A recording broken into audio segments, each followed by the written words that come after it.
Welcome to the Get Your Ass Up podcast. I'm Tony, the closer. I'm here to inspire and motivate you to never give up on your dreams. As a former NFL athlete who overcame personal setbacks like going to jail and bankruptcy, I turned my life around to become one of the top salesmen in the world. In this podcast, we'll feature celebrity guests, successful entrepreneurs, and my incredible network to give you real-world advice on how to achieve success in all aspects of life. Whether you're looking to build a successful business, achieve financial freedom, or simply need some motivation to keep pushing forward, we've got you covered. Man, we've had amazing celebrity guests on here like Dame Dash, T.I., my boy Joe Hayden and Edgerrin James, Andre Berto, and more, sharing their stories and insights on how to reach their full potential. Listen, so are you ready to get your ass up and achieve your dreams? Hit that subscribe button right now so you never miss an episode of the Get Your Ass Up podcast with me, your boy Tony, the closer. Let's dive in. Let's change your life together. Let's go. Hey, listen, so once again, y'all know we come and bring some of the best guests on this show, and it gets better and better with each and every episode. And Get Your Ass Up is all about inspiration, right? Yeah.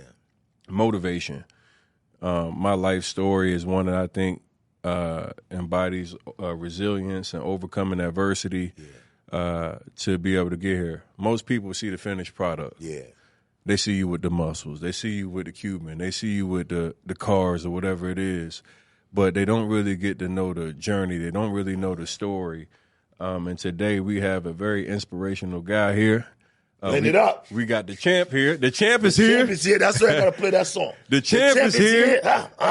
I saw you in the ring getting it in, though, champ. Yeah, man. You looking good in there, man. Man, I've been working at it. This has been 9 weeks, man. Okay, yeah. Never boxed before.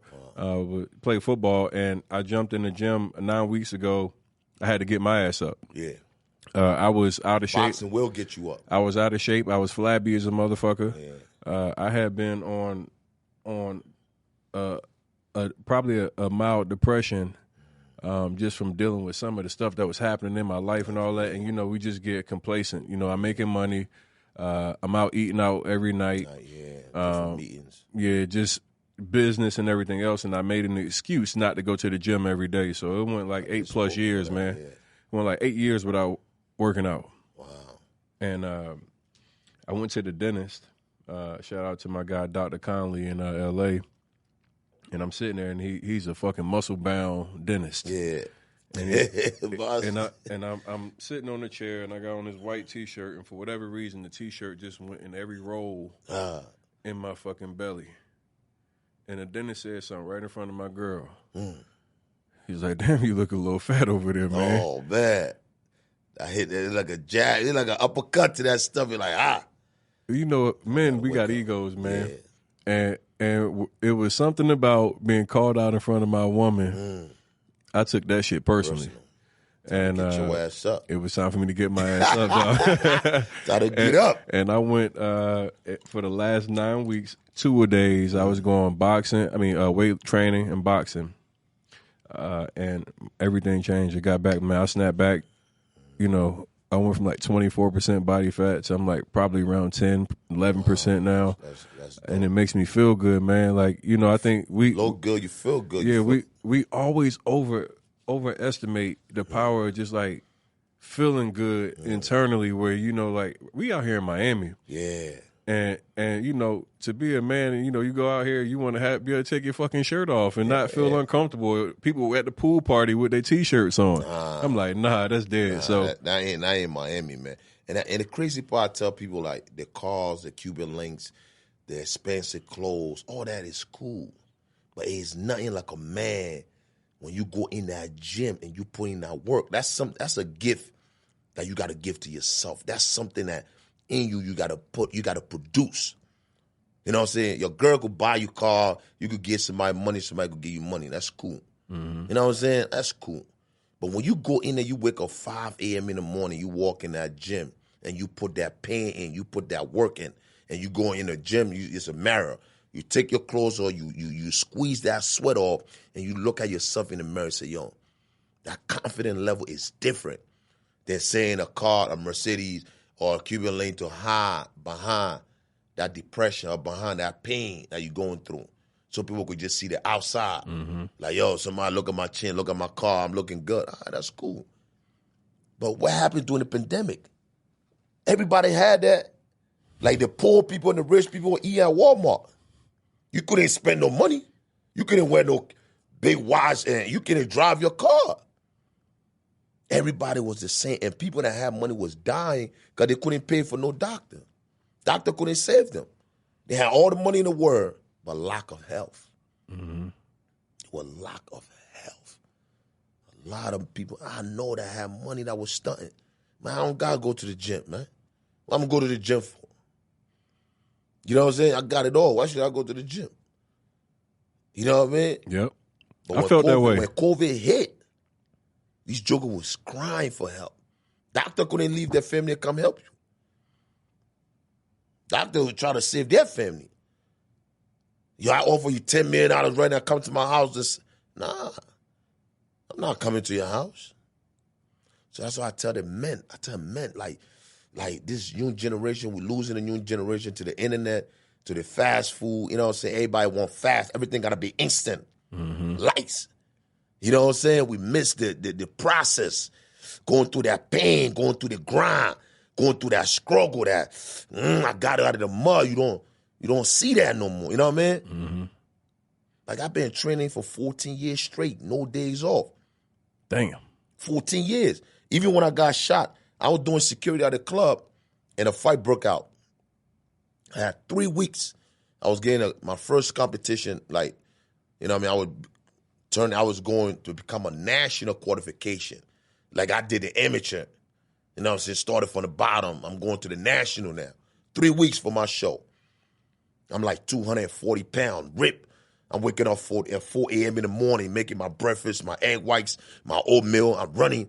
You know what I'm saying? I'm training. I'm lifting. I'm going through the process. You know what I mean? Everybody see me. You looking good. Like, yeah, salute. 3 weeks later, I'm doing security just to get extra bread. You know what I'm saying? To get some asparagus, steak, and stuff like that. Fight break out in the club. Boom.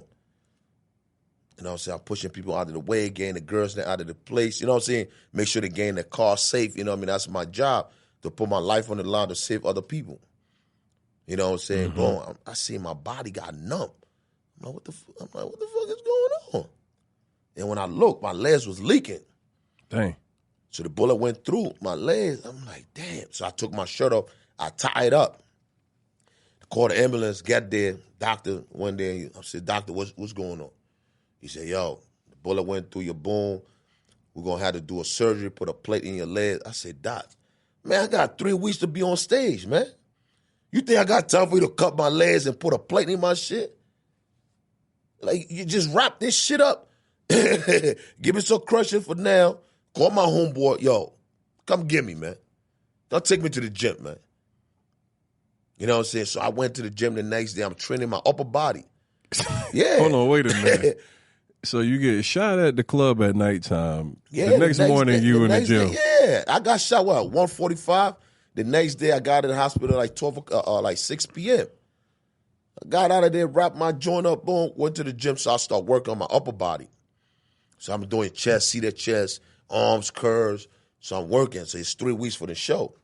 So when the show reached, I'm getting ready now. I got to the show. The judge had heard about it on Instagram because I posted up like, boom. They're like, bro, yo, we sorry for what happened, you know what I'm saying? Like, I know you here to watch the other competitor. I said, man, I ain't here to watch nobody. Man, I'm about to jump in the show. They look at me like, you bugging. My legs all wrapped up. I said, don't worry about that. So I went in the bathroom. I signed up for the show. I took the duct tape off. I took the bandage off my legs. Take that off. In the bathroom, they had like a poster for the next show. So they had like a duct tape on the wall. Took the duct tape, put it on one of the bullet holes, put it here, then I put it in the back so it could stop the bleeding. So my son was 9 years old at that time, so I took my son with me. So we got on stage. So it's like 12 competitors. So with bodybuilding, every pose start with your legs because you got to flex your quads to separate. That's what the judges see first before you go into your, you know what I'm saying, before you go into your routine. Right. So everything got to be separated. They won't see the cuts in your muscle. They won't see the dents. So as I squeeze in my legs, your toes got to grip the floor. So when I'm gripping the floor, blood the going blood down where? you know what I'm saying, the blood like hitting the duct tip on my legs now. It want to flash out. So my legs start getting, my body start getting weak. So we on stage for like 5 minutes. So they're switching you. Like you got to compare different body types. So my body getting weak, and I look in the audience, and I saw my son. I'm like, nah, I can't give up before my son, man. Not my firstborn. You know what I'm saying? I kept pushing through. And then they're like, yo, get off the stage. So the next show, they had to pick the best out of 5. You know what I'm saying? The top 5, you know what I'm saying, going to get a trophy. So everybody in the back, they counted me out. They're like, man, this joker shot, man. He crippled. You know what I mean? Get him out of here. We ain't even going to count him. Called first place, got his trophy. Second place, third place, got his trophy. Fourth place. And fifth place. And the judges look at me and say, yo, how you doing? You know what I'm saying? They grab my trophy and they say, you won. I'm like, what? These guys I just whooped, almost 7 to 8 guys, never got shot. They got coaches. They got a nutritionist. They got the mother and the father yelling in the crowd. The boys there supporting it. Just me and my son. You know what I'm saying? And I grabbed the trophy and I look at my son. I told my son, I said, this ain't about me. It's easy for me to go on Instagram and say, yo, go find me, cash at me, calling people for, you know what I mean, for help and feel like, all right. You know what I'm saying? So people can feel sorry for me. I get my ass up and I got to it. You know what I'm saying? Everybody love you when you're winning. Mm-hmm. I said, this 2014, October 14, I got shot. At that time, I had a bunch of people I motivated, inspired, students. I'm teaching 4 classes. I said, you see anybody here? I said, you see anybody? You here? I posted it. I'm coming to the show. Like I always post everything every day for the past 14 years, whatever I'm doing. Like, yo, I'm getting ready for my show. People see the progress. They see me in the gym. I said, but you look in the audience. I said, right now, if you knew me in 2014, I would pay you $3,000-$4,000 and show me a picture with me. When I was down, when I was bleeding. But I just wanted to tell my son, like, yo, when life hits you hard, when you fall, make sure you're looking up. Because you got to get up. Because you ain't get up. The same people that show you white tee, black heart, I just saying bad to see you feel, to laugh at you, they're going to stomp on you. They're going to spit on you. They're going to walk all over you because they want to see you down. But you got to get up and start fighting. You got to fight. You got to fight. You can't play dead, man. You can't play like you paralyzed, you dead, and like somebody come and take over what you built. You got to get up and go show these suckers that you deserve whatever coming for you. All right? I ain't complained once. I ain't asked God why. I said, thank you. You know, so the doctor said I wasn't going to squat. I wasn't going to deadlift. I wasn't going to do legs extension. I'm doing that 20 times better. What was the mindset that you took into those workouts, knowing that you had been, shot, knowing that you didn't really have any support? Let's talk about that, because a lot of people feel alone on their journey, right? And when you feel alone, a lot of people use it as an excuse not to go. Yep. See, a lot of people, excuses, it's lies build up. People live on that. You know what I'm saying? I don't have the support system. I don't have the right equipment. I don't have the right gear. I don't have friends. I don't have this. I don't have that. I don't have a gym membership. I don't have a way to get to the gym. I don't have a team. I don't have a manager. I don't have people rooting for me. I have people suping me. I don't have people coming to me like, yo, yes, you can do it. Man, you have the willpower. You got support. It's you. When nobody believe in you, when nobody believe in you, if you could just believe in yourself, don't worry about whoever believe in it. If you just gonna believe, if you could just see it and you believe in it and nobody else believe in it, and you keep doing it and you keep doing it, watch the whole world believe in it. But you gotta see it. Through the journey, I already knew I was there before. It's just the process now. You understand what I'm saying? So now mentally I had to go in there. I'm like, yo, I'm not going to tell myself this lie. That's a lie. I can't do this. It's a lie. I'm lying. You know what I'm saying? The worst person on earth is somebody who comfortable. Worst man. Your family going to starve. Your family going to die. Your wife going to beg another man for food. Your kids going to ask another man to ask them for a sleeping place. A man who comfortable, who make excuses. They don't get up and say, all right, let me take this problem. That's the most the unexpected moment you got to be waiting for. That mindset change, like that, I can't wait to get back. Like I went in that gym. When I went in that gym, it's like, damn, now why not me? Why it got to happen to somebody else? Like, you know what I'm saying? Like, all the time I've been in the streets, I never got shot. Like I done beat up people and take the gun from them and point it to them and let them live. You understand what I'm saying? And up to now, somebody will call right now, go watch my live, watch my Instagram, like, yo, champ, thank you for saving my life, because you could have killed me that night. Like my past. Like they still follow me up to now and meet me and say, bro, thank you. That's real. Let's talk about your past a little bit. For those that don't know you, who is NDO Champ? Where you from? Shit. Damn, man. Let's start with, like, where you from? Man, I was born in Liberia. You know what I mean? Father left when I was 3 during the war. You know what I mean? The war separated my father from my mother. I'm from you know what I'm saying? I grew up in that civil war. You know what I mean? I was born 1984. The war started in 1990. You know what I'm saying? Like, brutal. It lasted for 14 years. And it was tough as a child growing in the war. You know, it's like where other children go through, you know what I'm saying, have the opportunity to go to elementary school, go to their school, go, you know what I'm saying, like the foundation they had, you know what I mean, growing up, it's right. Like it's like you always keep moving, you keep fighting every day. Like you seeing houses getting burned down every day is normal. Churches getting burned down, no schools, no water. You know what I mean? At the age of 9 years old, I have to, you know what I mean? Dad ain't there. Mom working 2 jobs. My brothers and sister, I got to go in the bushes and go hunt. I had to create a hustle. Like I got to go to the water place. I got to go sell 10 bottles of water, gunshot going, people. I got to hustle.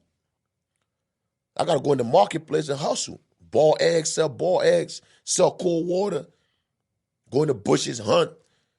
You know what I'm saying? So I leave before mom come at 11, 12 o'clock. My brother and sister got something in the stomach to eat.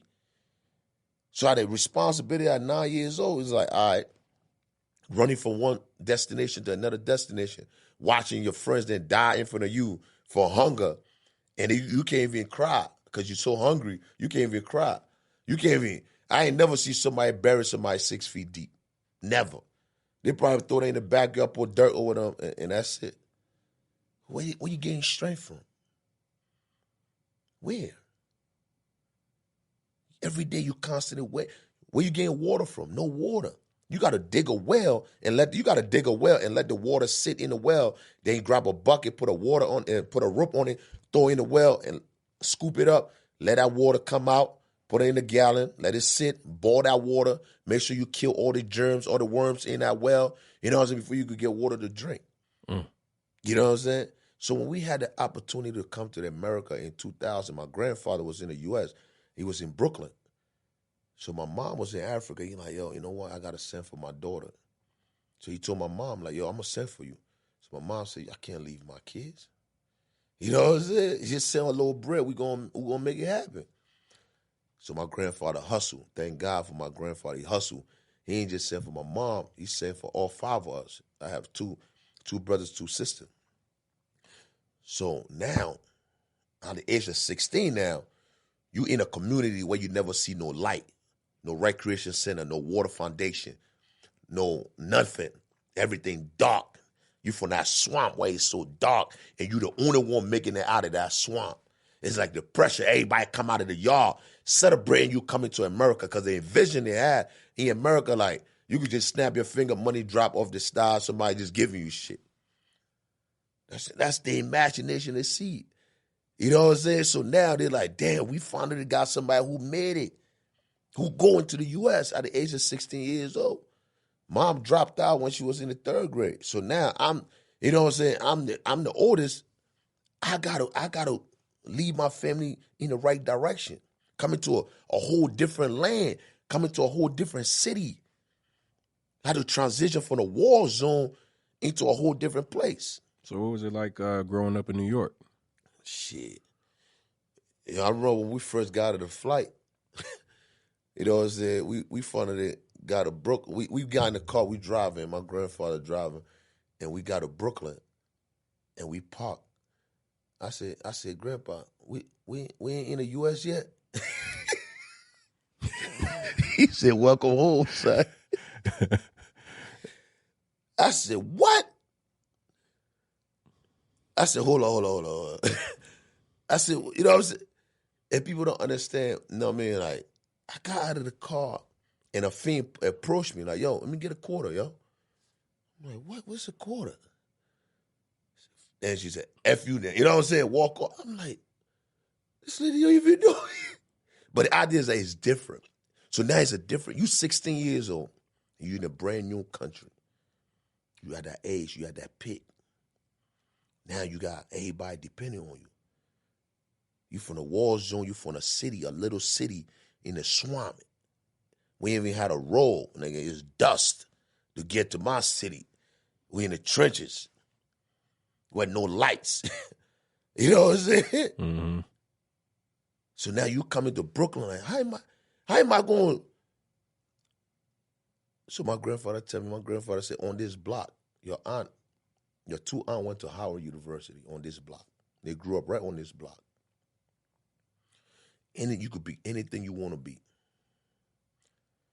Your aunt grew up on this block. So when I got on the block, I sit on the porch, and I'm looking straight at me, I see in the church. You know what I'm saying? To the other side of the church is a corner store. It's Poppy Corner Store. You know what I'm saying? Then you got the liquor store across the street. Then you got, you know what I mean? You got the drug dealer. You got them doing the runs. You got the kids doing their runs. You got the prostitute. You got the fiend going back and forth. Now you in the middle of the street. The kids playing basketball. They got the little crib. You know what I'm saying? Hoop. Milk crate hooping. The milk crate hooping. Yeah. Now that stupid stuff they were doing with the China, when the weak ass generation climbing on I'm crate. like last time I seen those, we played basketball. We played basketball. Yeah. You know what I'm saying? Yep. You got grown men busting their mouth. You understand what I'm saying? That's what we was playing basketball on a tree. We had to nail it to the tree. Mm-hmm. So I'm like, damn. So now I had to. So I start school. They got me in 9th grade. I'm saying classroom. I ain't even know what they're talking about. I ain't got no clue what the teacher talking. I'm just saying there like, yo, what is it? So I had to pick up fast. Now I gotta catch up. Like I be telling my town, like, yo, you gotta catch up. You gotta speed up. Ain't no time to waste. Mm-hmm. You gotta work night shift, day shift, evening shift. You gotta be up. So now, my grandfather did hip hop. So all his friends, his church members come to him and say, yo, I heard your grandkids came. They got a couple of clothes in the garbage bag they brought to us. You know what I mean? Grateful, thankful. We go in the garbage bag. Me and my sister and my mom, we search in the garbage bag, try to see what's fit. So now, I don't know about no gang color. Whatever fit, that's what I'm wearing. So I'm keep getting jumped on the bus. You know what I'm saying? I'm in the back of the bus. And it's like 20 dudes coming up to me like, yo, what's good, bro? What's popping? One day was popping, one day was crack. You know what I'm saying? I even know whatever close. You know what I'm saying? Yeah. So, and I'm like, yo, every day I get just so I told one of my boys on the block, I'm like, yo, why every day I keep getting jumped? You're like, bro, you be bugging, man. What you be wearing? I said, that's why in the garbage bag. You understand what I'm saying? Hey, I didn't know they was banging that hard in New York. You know what I'm saying? Yeah, but at that time, it's 2000. Mm-hmm. You understand what I'm saying? So just being that, you know what I'm saying? How long? How long? And my grandfather like, yo, don't put your hands on anybody, man. You put your hand on anybody, you're getting deported. You're going right back to that swamp, and them people going to clown you because you ain't produce. So every time you ready to, you just got to calm yourself down and just try to defend yourself. You know what I'm saying? And walk it off. Eat you alive. 16 years or so many shit on this kid mind. Like, you know what I mean? So I'm like, at the time, you're going to say F it. And I'm like, man, it is what it is. How many times somebody going to keep doing the same thing? You feel me? Yep. You're going to snap. So either you're going to be part of this society or you're going to make an example out of somebody. You know what I'm saying? And when it got to the point like that, my mom like, you know what, we're going to go to Jersey. So when we moved to Jersey, it's the same thing. It's like moving go to a whole different, another war. Starting all over again. Yeah. And like starting all over again, man. But it was like, all right, Mom, it's just me and you here. You know what I'm saying? I'm going to go find me a job, help you. You know what I'm saying? I'm going to help you out with the family, you know what I mean? With your education level, background, you can only make $6 an hour. So if you gain a 2-bedroom apartment, you gain a 1-bedroom apartment, that's $850. You know what I'm saying? $750, $650, that's like in the swamp. That's like an apartment right next to the project. You know what I'm saying? Yeah. With 5 kids. So, all right, 5 kids, 1-bedroom apartment, boom, boom, boom. We could work something out. You know what I'm saying? We starting from the bottom. So I'll go find a job, you know what I'm saying, help out, go to school. You know what I mean? I'm nice in playing soccer. I'm going to let that go. After school, I'm going to go find a job, help mom.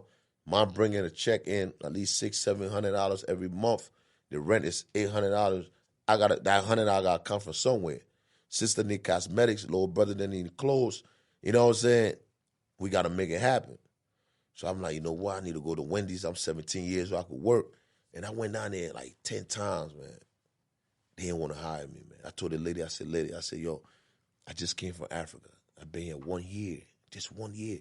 I just want to help my mom. You know what I'm saying? She's struggling. You know what I mean? I want to help my mom, my brother and sister. I want to work. Put some food on the table. You know what I'm saying? Whatever it is. Even if I could come and work, I work for free for a couple of days. You know what I mean? Until somebody quit or somebody get fired. Then you could squeeze me in that position. You know what I mean? Yeah. So she like, all right, bet. You know what I'm saying? After the 10th trial, she like, all right, we're going to give you a uniform. Just come in and do, you know what I mean? Help out until somebody call out. And I'll start making like $5.15 an hour, so I'll work like 4 hours a week, you know what I mean, a day, you know what I mean, added I help mom. And one day everything changed, bro. I was going to cash my check, and the cop pulled me over.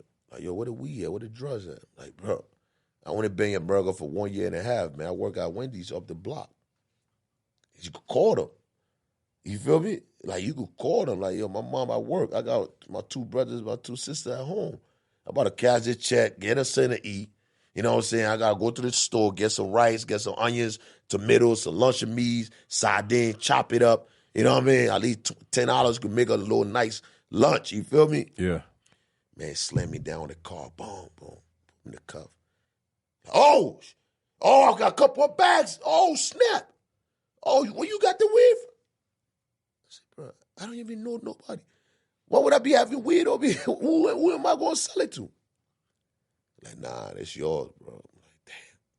So at that time, I was turning 18 a couple of months, and like a couple of days, like 1 or 2 days. So when they took me, after they took me to juvenile, I'm in the jail, it rolled over until I turned 18. So when they checked, they had to send me to the big prison, which is Caldwell.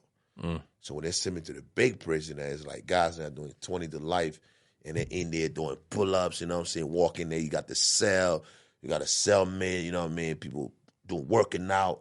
Groommen walking back and forth. You see people going crazy and they're yelling, screaming. And I took it to trial and I told the judge, I'm like, yo, I just got here, man.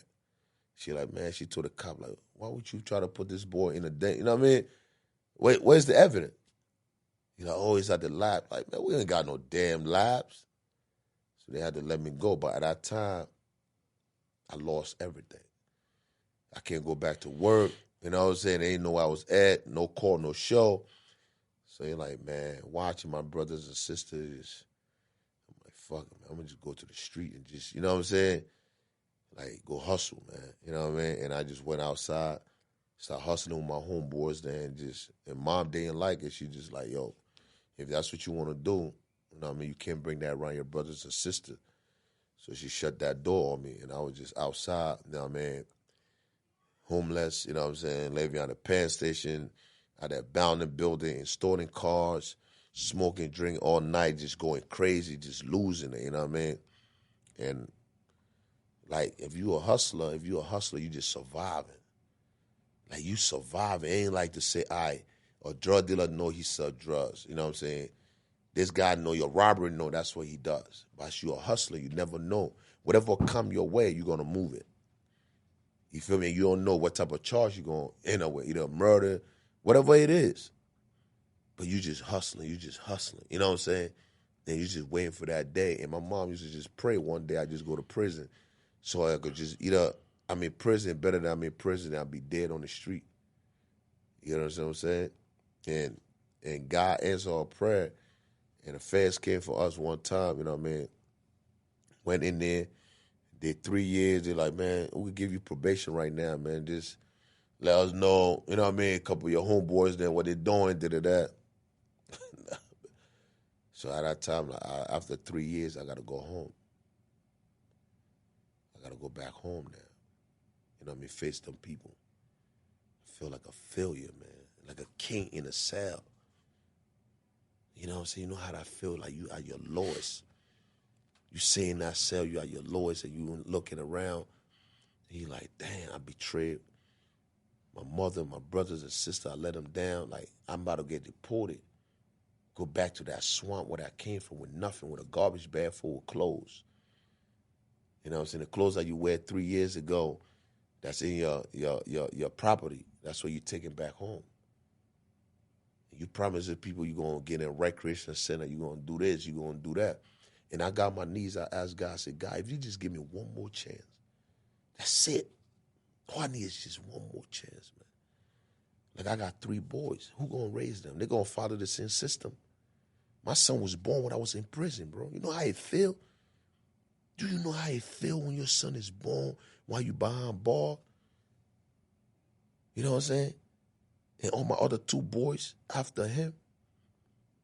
Like somebody, another man. And that's why I keep telling people, stop looking soft, stop looking weak, stop looking sloppy. Like another man gonna raise your family, bro. Right. Like your baby mom will write you and be like, yo, your son calling another man dad, another man taking your son to school. Like, you ready taking him to school. Like, female meet a man, they just open their arm up. Like, all right, he live with me now. Oh, can you pick? That's real. Yeah. Can it's you real. can you pick up Juju for school? And he say, all right. So how much time did you spend in jail, prison? So in the feds, I get 3 years there. In immigration, I was waiting to get deported. It took me 3 months before the process of paperwork. You know what I'm saying? And it's crazy. It's crazy how I wrote the judge, the immigration judge, like fighting for my freedom. And I told her, I'm like, I got 3 boys, man. And I wrote her like 100 times. And I said, honey, one of these letters going to come. You going to receive us. Every day I write her. And I said, you know what I'm saying? I said, yo, if you deport me, my son, one of them going to probably repeat what I did. That's another black man in the system. You know what I'm saying? Whatever I did, I did my time. Whatever I was accused for, I did my time. I just want to come home to my kids, man. I just want to raise them so they will know who their father is. And when I went to the lady in the courtroom, she looked at me and she said, yo, I got your message. But it's too late. You know what I'm saying? The flight going to be leaving soon. And to tell your kids bye, you know what I'm saying? I had a shock on my hands, on my waist, on my ankle. And then my mom crying, and I look at my kids, and I'm like, yo, you know, fuck it. And I step out of the courtroom, you know what I'm saying, weighing myself. I was doing 1,000 push-ups a day, and at least I think I did like 700. I had 300 left. And you know what I'm saying, a voice in my ear, like, man, fuck that push-up, man. I said, I got to complete my push-up, man. I got to complete my 1,000, man. You know what I'm saying? I went through the motions, you know what I'm saying? I got to tell everybody, we all go through the motion with humans. That doubt that comes to you, you know what I'm saying? That not believing no more, that giving up, you at that point like, F it. Some people want to take their life. Some people want to go through that, you know what I'm saying? And you got to snap out of that quick and understand, like, you breathing. It's another day. You breathing. Your hands is working. Your legs is working. It's another day, baby. You got breath in you. and you could snap back and make a 360. Quit, and you just gotta keep praying. I just keep praying up. You know what I'm saying? I'm working out. I'm helping everybody in the cell getting their weight up. You know what I'm saying? I'm on a positive mindset. You feel me? And one day in the morning, they came to me and like, yo, after 3 months, they're like, yo, we can't find your passport, but we're gonna let you out. We're gonna let you out to help us find your passport. I'm like, that's God. Got another shot. But the idea is that I ain't never spoke on this before, but the idea is that it's like I had to make one promise to my little sister because she was in an abusive relationship with a boxer. And I wrote, you know what I'm saying, because I knew I was going to get deported. That's what they said. So I had to write a letter to them. I'm like, yo, bro, if God give me another chance, I'm going to knock you out smooth. I don't care who train you. I don't care. But me getting another chance and me keeping my promise, as a man, it hurt me because I stand by my word. And when I did that, it hurt me. So when I met him, when I did it, he called the cops, and I went to trial, and I lost trial. And they locked me up right there and gave me another 45 days. And immigration called me and said, nah, we can't trust you no more. And I'm like, damn. It's like everything you pray for, and like, now I asked God, I said, God, I said that before I asked you for a second chance. You don't raise no punk. I'm a man. First, family first. You understand what I'm saying? If you give me another second chance. The third chance, give me a third, fourth, or fifth. You know what I'm saying? Six, sometimes we need a You know what I'm few saying? of them. I'm going to do what you call me to do. You know what I'm saying? My wife wrote them, let them know why I did what I did, and they let me out. And when they let me out, and it was like, all right, time to just focus on fitness. You know what I'm saying? On fitness, man. You know, and it's crazy why, like, focus on fitness. You know what I mean? Like, everybody that come out of prison, you have all these dreams, and you in there for 23 hours. You got all this vision. You got everything you want to do. You know what I'm saying? Like, everybody get tested when you come home, bro. Every man get tested, bro. You gonna get tested.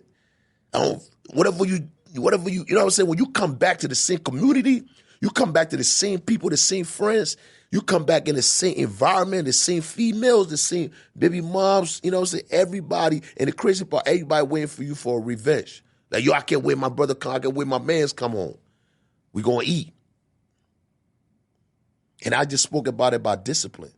A man who is not disciplined will make the wrong decision for his family. You know what I mean? The choices you make because not being disciplined. And when you come home, it's so many guys will make it so tough for you just to go back to what you know. And that's why I say the worst man is a comfortable man. So you already know what you're good at, but time pass. So you lack of that discipline. You're like, all right, all I need is one round. Bro, I come on 6 months, I'm trying to do the right thing. 6 months on the bus, going to pick up my kids. You know what I'm saying? Try to look for a job. Nobody can hire me. You know what I'm saying? I'm going crazy. I can't even got no milk. I can't even buy the milk. I'm still wearing clothes that I left back home. Like, I left when I went to prison. I still got clothes I'm using. Baby mom, they're laughing at me. You know what I'm saying? So that mindset comes in like, yo, all I need. And your mans that coming pulling up in Benzes and Porsche like, yo, what's up? Nigga, we in. Well, you changed now? You know what I'm saying? Like, you on workout time? Workout ain't gonna pay, passion ain't gonna pay bills around here. You know where you at? What type of client you gonna get in the ghetto? You can't even have somebody $5 an hour to train. You can train a joker for $5 an hour. After you done training him, he got $250. Like, bro, I got $250. I gotta go spend the other $50, the other $1.50 on a Black and Mild, bro. You know what I mean? Give me that $250, man. Hey, man, let me touch on a couple of things real quick. First and foremost, like, I got arrested in 2017. When I got arrested, man, it was like one of those moments for me personally where reality finally had set in. That was the first time I had lost my freedom in the choices that I was so accustomed to. To be able to pick up a phone and call, to watch what I want to watch on TV, the decision to pick what type of meal I want to eat. I did 63 days. I mean, I didn't do nearly as much time as you did. 63 days changed my life, though. Yeah. All it takes one day. Because I had to jail for a minute, and you know what it is. You gotta change when you in there. You gotta go to a different place. You gotta be a different person. That soft shit don't fly. Somebody want to see it. Definitely, if you got size on you, people gonna want to try you. So it's like you got to jail. But I remember, man, you said something about your mom in the courtroom. That was the moment for me. I had my bond hearing, and at the bond hearing, I looked back over my shoulder, and my family's there. And I look at the hurt on my mom, and I knew I was the one that caused that pain.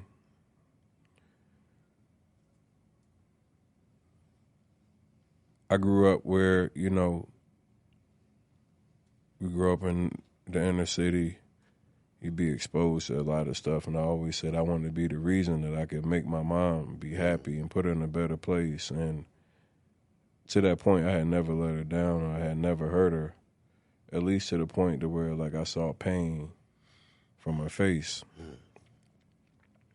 And as I'm sitting there in the orange jumpsuit, cuffed wrist, waist, ankles, just like you described, the judge multiplies my bond from $200,000 to $1.2 million. And I kind of heard the gasp as my family was upset from thinking that, hey, I was on my way home because we had the bondsman already set, to now everything substantially changed. And it meant that I was going to be sitting there longer.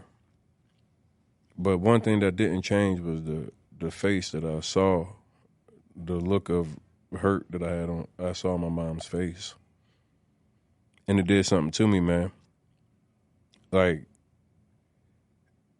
to put her in that position where I know that I was the person responsible for causing the pain, it hurt me. And I remember going back to my cell, and at this point, I don't even know how the fuck I'm going to get out. I don't know. You know, we talking $1 million and some change. You got to put up properties, all kind of shit, man. And it was just like, man, I'm going to be in this bitch. And some days go by, and I have this dream, dude, and I'm like, I've never been a religious person at all.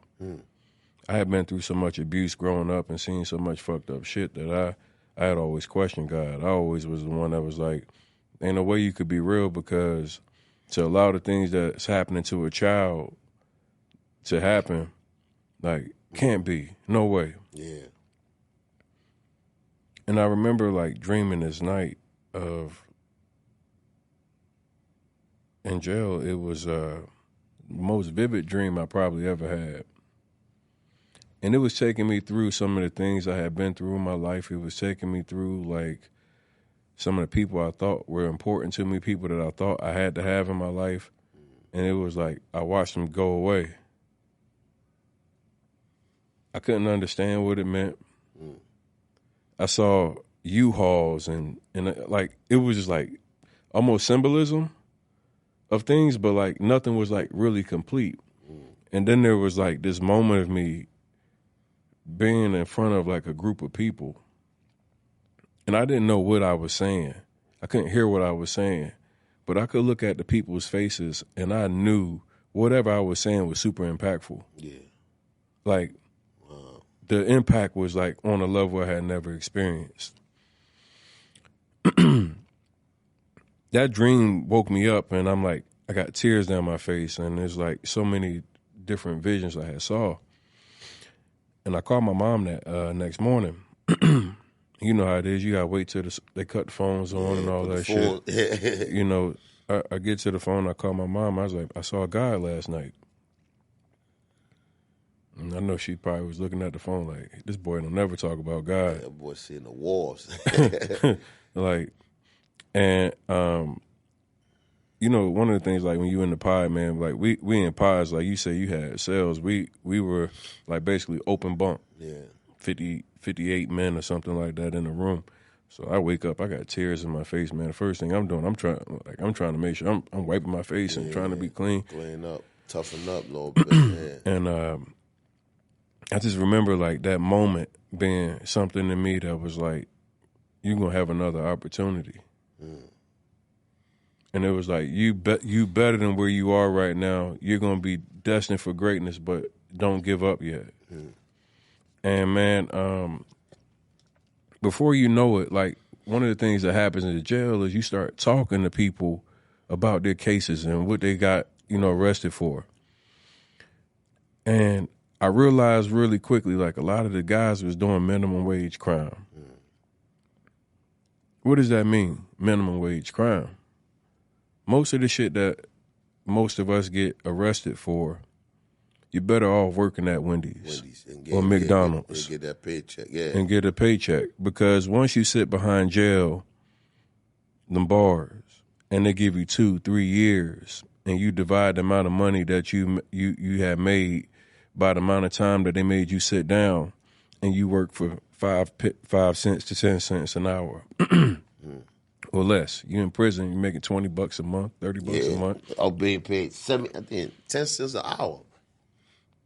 So 10 cents an hour, right? So think about it. You go to prison, you got to work because you want to have something on your books and shit like that. So people at home ain't going, after a while, they ain't going to put nothing on your shit. You lucky if they do. After a while, like it gets to be irritating for people because now you done put yourself in a fucked up spot and now you done made yourself a bill for them. And like I'm now like thinking back to these times where I was sitting in behind the walls and like all these things happen and I'm talking to these guys and I start talking about minimum wage crime and I'm just thinking about it like, yo, y'all out here risking your life for bullshit, man. You rob that lady, you get a couple $100, man. Ain't nobody walking around with no real cash on them. Nah. Like my nigga, like you just stole $200-$300 and you gonna risk 3 to 5 years, 10 years. You kicking the nigga house, you kidnapping now, like you move somebody room to room, that's kidnapping, dog. They giving you 10, 5 to 10 minimum. And it's a felony. Now nobody's gonna wanna hire you. Now you really stuck in the shit and they making you now make a decision that you gonna be riding with this game for the rest of your life. That's a fact. That's how you start.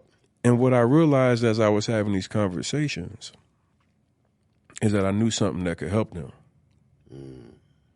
My dad had been teaching me about real estate for about the past year. We had partnered up probably 6 months before I got in trouble.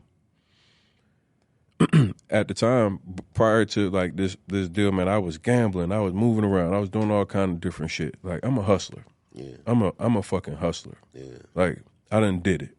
Like most people know me for real estate, but like, yeah, I've been moving. Yeah.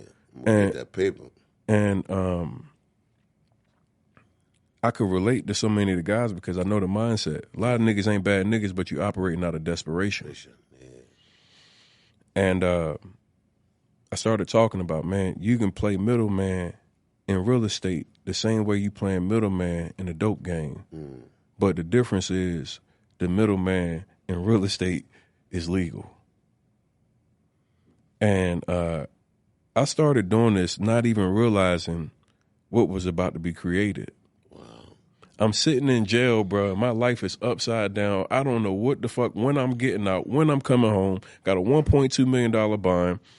And I'm telling people this strategy really works. And I've made money with it. And you can do it too.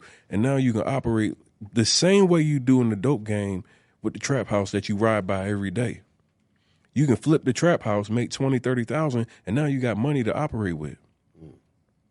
You can flip that vacant building, that vacant lot that you go play football in. You can go flip that lot, sell that land to a builder that'll pay you 20, 30,000. So now the stuff that we walk by every single day and just ignore now becomes something that we can actually make money off of. Think about the fact that you can take a vacant property that you see every day in the hood that we just ignore. Flip it. But now you can operate as the middleman, flip that shit, make $10,000, $20,000 or more. So I get out of jail. I got to go through a 6-month abuser treatment program. My case was a domestic violence case. I found out my girlfriend was cheating on me and lost my shit. I realized so much in that moment because the same way you described how the women moved on with other men and, you know, everything else, I realized I had exposed myself for somebody that didn't really fuck with me like that. I'm acting emotionally for somebody who had already moved on and kept it going, and I had my life in parallel while they were just going on as if I never existed. And so many of us men, we feel like because we put time, energy, money, or whatever into a female that we allow that to be why we overreact or act emotionally, and then we lose at the end of the day. One of the most important things and one of the best things that ever happened to me was going to jail. Because in that moment, I found myself. I found out who my friends were. Yep. I found out who really had my back. And I found out what I was made of, more importantly. Because in this moment, nobody was cheering me on. Mm-hmm. There were no fans. There were no lights. There was only depression and empty bank accounts, repossessed cars. All the shit that I had that I thought was important was now gone. I'm sitting in the house, bro, with I had a $300 and something thousand house I had bought. I was feeling like I was the shit. Man, I'm sitting in jail for 60 something days, ain't paid the mortgage. They trying to foreclose on me. Lights is off. My ex at the time had came in the house and took all the shit that she felt like she wanted. TVs off the wall, everything. I remember deciding to sleep in this house. No electricity, no running water. And I'm sleeping on an air mattress. And at this time, man, my life is like nowhere close to what I thought it would be, ever. I'm at rock bottom. I'm waking up in the middle of the night because my air mattress done deflated. I'm trying to go to Walmart and swap it out. Yeah. You know what I'm saying? I'm trying to go buy one and then act like it was the other one and all kind of shit because I ain't had the money and all that. So I'm trying to finesse just to keep a functional air mattress. I'm a big man. Yeah. That shit is gonna break after about 2 weeks. After 2 weeks, that shit went down. Yeah. And I was like, yo, I know this strategy, wholesaling, works, man. I'm sitting here with nothing. I had a Louis Vuitton luggage set. I go pawn that shit. I had spent like $3,500, $4,000 on the luggage shit. I got $800 from the pawn shop. And I remember how disgusted I felt when I only got $800 for this shit I just spent. But I was thinking like, I need to have this money and I need to have it right now. The money was more important than the designer shit. Yeah, flip that. Yeah, so when I operate in real estate now, I operate with the same mindset with how I wholesale. Because the pawn shop of real estate is what I operate in. See, the same way that I went to that pawn shop and I sold my luggage for less. There's homeowners that are in desperate situations that they need cash and they're willing to sell their properties for less. And I said, all I got to do is find people who are in a situation who are desperate enough that they got to make a decision quickly, and I can play middleman and sell it to somebody else for more money. So, dude, I went and I found this technology that helped me find motivated sellers, right? This software was like the game changer for me. When I tell you, I could literally go find all the vacant buildings in one zip code. So what I started doing is I said, hey, I'm going to find all the vacant buildings. I'm going to send every one of them a text message. So I was finding these vacant buildings, and skip tracing and sending every homeowner a text to say, hey, look, I'm a cash buyer. I'll buy your house in 10 days or less. Cash only. Some lady responds back. She wants to get some more information. I'm hype as shit. Yeah. I'm like, yo, I done spent, I got $800. I done spent like 300 and some change in my marketing and trying to get something going. The lady responds. Crazy part is, I go to the house. The house is in the hood in Durham. This is a white lady. And so she's like she ain't really trying to be around there no more. The house has been vacant. The city had been fining her for the grass and everything not being kept cut and everything. Yeah. So she was getting, the property was essentially a headache for her. Mm-hmm. I talked to her and offered her $10,000. She accepted. I ended up selling that contract in 1 week for $98,500. I made $88,500 in one deal.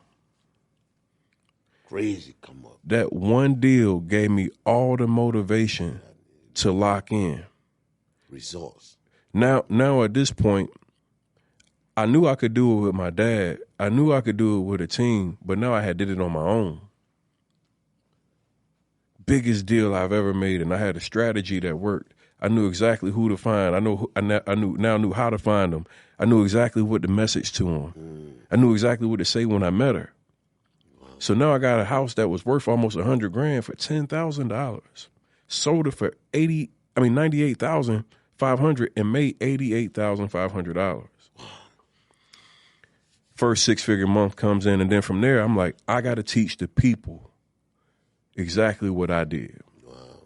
I do a challenge, a 31-day challenge for free, 31 days in July 2019. Come join me every single day. I'm going to walk you step by step through the process. All right, so look, y'all always asking me, hey, Tony, I need to learn the game. I need to learn how I can make some money. So listen, I got a special for you, and it's only for my people that are my listeners on the Get Your Ass Up podcast. Right now, for all my listeners, I got my Rona Proof book, right? $37 typically. Right now, Get Your Ass Up, customers only.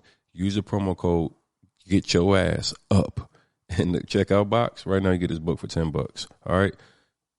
Rona Proof. It's my 10-step system. Teach you step by step how you can actually get into the real estate industry without a real estate license, without any credit, without even having any experience. I literally walk you through step by step how you start actually working from home virtually and flipping real estate contracts that you can make anywhere between $5,000 or more simply by being a middleman. So go get your Rona Proof book right now. Use the code Get Your Ass Up. You'll see a link pinned down at the bottom, TonyTheCloser.com. Right now, go get your book, Rona Proof, right now, virtual wholesale system. Bro, before I know it, like, it's people in, like, week 1, week 2, like, yo, I just made $30,000. Yo, I just made $45,000. I made $10,000 yesterday. And there's thousands of people that came into this training because I was like, yo, you can come learn for free. I just made $88,500. Yeah. So everybody was coming just because they seen the big deal. Yeah. And instantly, like, you're starting to see result after result after result after result. And that was what really turned me into Tony the Closer for real, where people believed in me more than it was just being about the individual. Now what was happening to me in prison and in jail and everything else all made sense. I had to go through falling off and losing everything and humbling myself and taking ownership. That's what it is, ownership, man. Like I took ownership and accountability for everything I wanted in my life, whether that was abuser treatment counseling, how I worked, showing up for myself, what I was willing to sacrifice it now for what I wanted in the future. See, a lot of people say they want shit until it's time to sacrifice. What are you willing to give up? What are you willing to sacrifice? And I heard you mention some things, just like your story of going into jail and like your mom being there and having those moments that felt so familiar to me. Yeah. You know, like when your freedom and your thoughts are thinking like, they talking 10 to 20 fucking years, bro. They talking to you. They telling you getting deported. Yeah. So you checking out like it's already like, damn. Yeah. And to be here now, it's a different feeling, bro. Respect. It's different because when you hear that word, like, yo, everybody, because the judge said it, you know what I mean? Like, yeah, that's the final. Like, you go for that judge, you said 10 days, 20 days, that's it. Ain't no, like, damn, how that got reversed back, like. And that's why I try to save as much possible, like, impact. You know what I'm saying? The kids were like, you tell people, man, get your ass up, man. Wake your ass up and get to it. You know what I'm saying? When you willing to sacrifice, you talk about sacrifice. How bad do you want to stay in the sacrifice? You know what I'm saying? What you willing to give up? You know what I mean? Sleep, time, no days off, what it is, you know what I'm saying? Like, that you want it. And that's why I tell myself, man, I ain't taking a day off. It wasn't no plan B for me to rely on. You know what I'm saying? Like, all right, the fitness joint got to work. Because there ain't no going back to the street. Ain't no, like, even if I get shot, I got to keep going. I got to keep going. I got to keep going. And you just, like, keep going. You don't know what's ahead of you. You know what I mean? And that's why I said sometimes you get discouraged and you just wake up. It's like wake up every day and keep just doing it. Like, I don't care, like, if I'm sore, like, I've been beat up for the past couple. I've been traveling for the past couple of 10 weekends in a row. You know what I mean? Somebody be like, yo, bro, you need to chill. You need to get some rest. You need to relax, man. I'm like, not today. Probably tomorrow. Then when tomorrow comes, all right, probably the next day. So let me ask you real quick, like, you're obviously in this motherfucker looking like the Incredible Hulk. Like, what does a workout look like for you? Like, take me through one of your workouts, man. Like, is it just like push-ups? Is it weights? Like, what's your deal? Shit, you know me, I always keep myself on a challenge. You know what I'm saying? Like, right now I'm doing a 15 weeks challenge with myself just to keep pushing myself, because when you don't do that, you lost track of what you're doing. You know what I mean? I would just set up a bar so hard that, like, I would do, like, or sometimes 700 reps in a day, you know. Like, my back day would probably be, like, I would start a back workout. If I'm doing back exercise, I'll probably start, like, 5 sets of pull-ups, different grips. You go wide, you go in between, you go underhand grips. Probably do, like, 12 to 15 reps to just stretch out the laps, everything, get some blood flowing. Then if I go and pick a T-ball roll, or I would probably start with a straight ball pull down or V-ball pull down, underhand pull down. I'll probably start with like about 5 to 6 sets of 20 reps for each exercise, at least 120 reps on each exercise. And the weights go up, the repetitions stay the same, you know what I mean? Just keep pushing. So every set, it's like you're challenging yourself every set. So it's not like a workout. A workout is I think a workout is like, where you do 2 to 3 sets and you answer the phone or you do this, you know what I mean? Like what I was doing earlier is a workout. You know what I'm saying? Make it content, workout, all right. But when we training, we lock in mentally. Because now we at war. We at war with yourself. All your attitude, whatever you're going through in your life, you leave that shit out the fucking door. You leave that shit outside. You know what I'm saying? Now, you walk in that door, you want to train with me, we on different level. I'm talking about each machine, we're doing 6 machines, and each machine is 120 reps, and the weights go up. You know what I'm saying? so that 120 reps, like, come on, dog. Like, yeah, so imagine you're doing 120 reps each machine. You have 6 machines to do. So for each, so you're doing 800 plus reps in a workout. And that's what's separate for everybody. You know what I'm saying? When you sit and you with everybody, it's a different feeling. So you using heavyweight, lightweight? Like, no. My thing is that if I can't complete that reps, I'm gonna drop the weight. You know what I'm saying? But the weight got to go up. So if I'm doing a dumbbell incline press or flat bench press, I'm gonna start with like 70 pounds, 20 reps. Boom. 80 pounds, 20 reps. 90 pounds, 20. You know what I'm saying? 100 pounds, bro, that's 20. fucking heavy, you know what I'm saying? So I'm going up. So 110, 120, You know what I mean? He talking like he using 35. This motherfucker started off at 70 plus. Like you so know, like so you get to 70 and 72 light, and you know you could do at least 30 or 40. Now your next weight you want to go to 90 straight. Why play with 80? If I just, you know what I'm saying? That's the mind. Like, all right. So if I push myself for 90 for 20 and I struggle at 19, I'm like, all right, bet, okay. So now I'm gonna go for 100. So I got 2 more. So I just, you know what I mean? So that's why it's a training. So it's like you every set is a different mindset. And you have to take yourself through a tough time in life that you overcome doing that set. Mm-hmm. So if I just did 90 pounds for 20 reps and I struggle on 18, and I know I got to go up. So now I got to put myself in a beast mood. Like, yo, what happened to me when I, you know what I'm saying? When I, you know what I mean? Like somebody try to take my kids or something. Somebody try to take my life. Mm-hmm. Like your life depend on this. Like your first set, how hard you go in that first set, it got to be like your last set. So the more and more I'm getting anger, I'm getting attitude, I'm getting involved. Every set I'm getting involved, I'm getting, you know what I'm saying? Like, because I can't relax because the pain go up.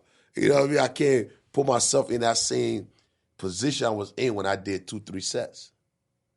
And I still got 3 more to go. So now I'm finding something to piss me off, to amp me up. I'm kind of floored because, bro, if you work out every day and you doing down there 700 plus reps daily, yeah, probably like now we do it like 5 days a week. So 2 days will probably be like calisthenics. Then one day will probably be like chefing. You know what I mean? Because it's been 14 years. So now it's like, damn. Mm-hmm. You know what I mean? At least I get like a day off where I box. Like I go to the boxing gym, do other little different things except for weights training, you know, and basketball. Anything you do is physical and it's motion. Right. You active. But training is like, all right, Monday to Friday, you got back workout, chest, shoulders, tricep and bicep. Then you got legs. You got them 5 days that you go hard. Then you got the other 2 days now where you got your, and when you training, your push-up, pull-up, and dips got to be part of your training. You can't leave that out. So you spend at least 2 hours, 45 minutes in the gym, or like 3 hours. You know what I mean? That's. What about the people that have like jobs and? Now, people that have jobs, you could superset. You know what I'm saying? It's different. You could superset. You go in there, drop set, superset. You just want to stay fit. You just want to maintain. You know what I mean? That's cool. You know what I mean? But those who, you know what I mean, use it as a career and you go and walk around with no shirt on and people paying you just to look the way you look, you got to make sure and put that work in. Do you find it challenging to stay active while you're traveling so much? Like I know like that's one of the struggles I had personally. Like, you know, as I go hop on the road, you know, you get into these hotels where the gyms aren't as nice as you would typically go. Like, is that harder for you? Yeah, a lot of the time I travel is on the weekend. Mm-hmm. You know what I'm saying? When I travel is on the weekend. If I travel on the weekdays, the first thing I do, I find a gym. You know, I will Google the gym where I'm going. I got 24 hours, so I'll probably let my flight get there earlier. You know what I'm saying? I'll book, if I'm leaving on a Thursday or Wednesday, like I'll also be shooting this little scene for Netflix in Georgia.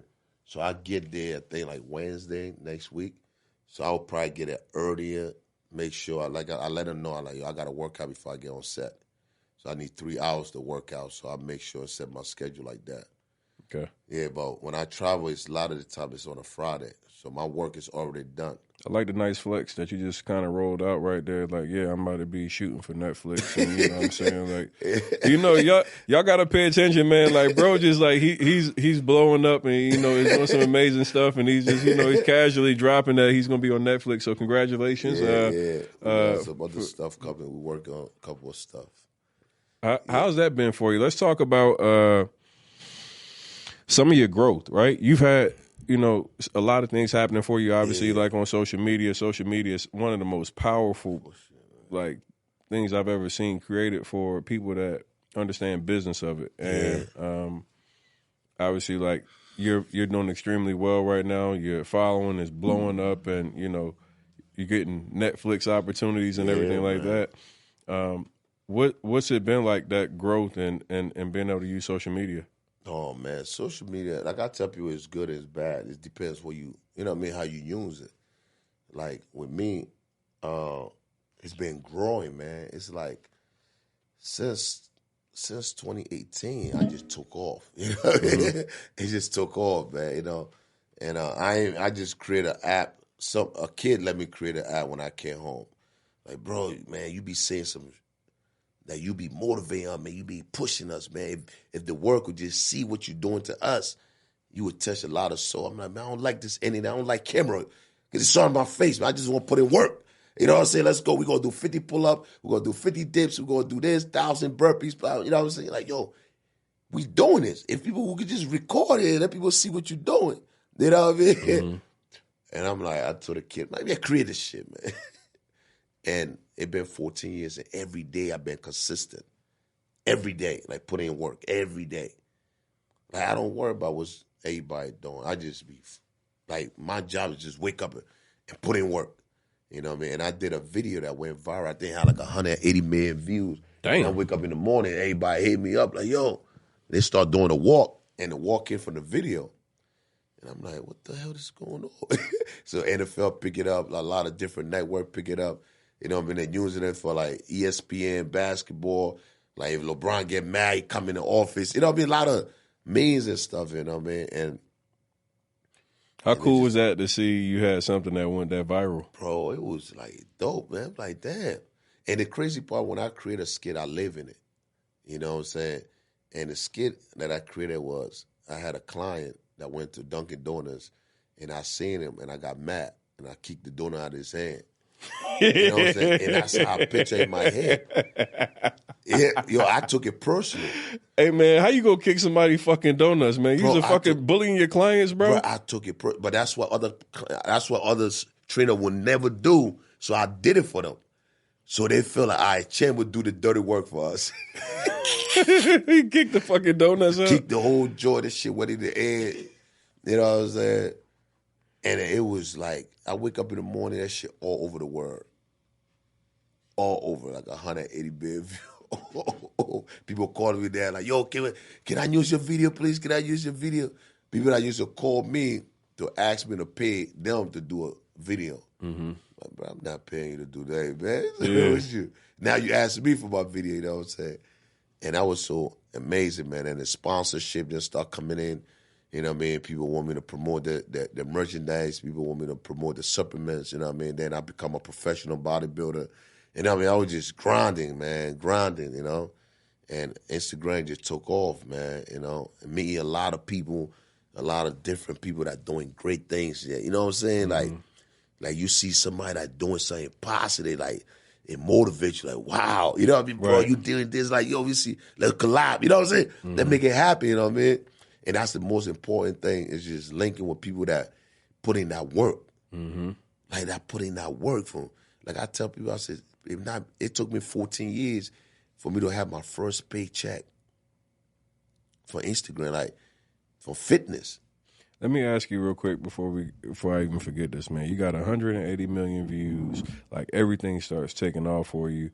The business of Instagram is like one of the things that like I wasn't even prepared for. There's so many opportunities that come from that growth. What was it that you did to make sure like you maximized the moment? Because it's something that like a lot of up and coming entrepreneurs need to understand is like sometimes you might not get the viral moment, but like if you do, like preparation and then like execution. When you had this viral moment, what was next for you? I mean, obviously you stayed consistent, but you were now seen and given this light. Like, what was execution like? Amongst that viral moment. Oh man, the viral moment was just something like if you're doing something that you love to do, it's always you know what I'm saying. It's like all right, a lot of interviews, you know what I'm saying, putting yourself out there more. And people, when you go viral, people start checking out the work that you've done in the past. It just take one, they're like, yo, wow, this man not just a bodybuilders. This guy been preaching motivation to these kids. So they would get and talk to these kids.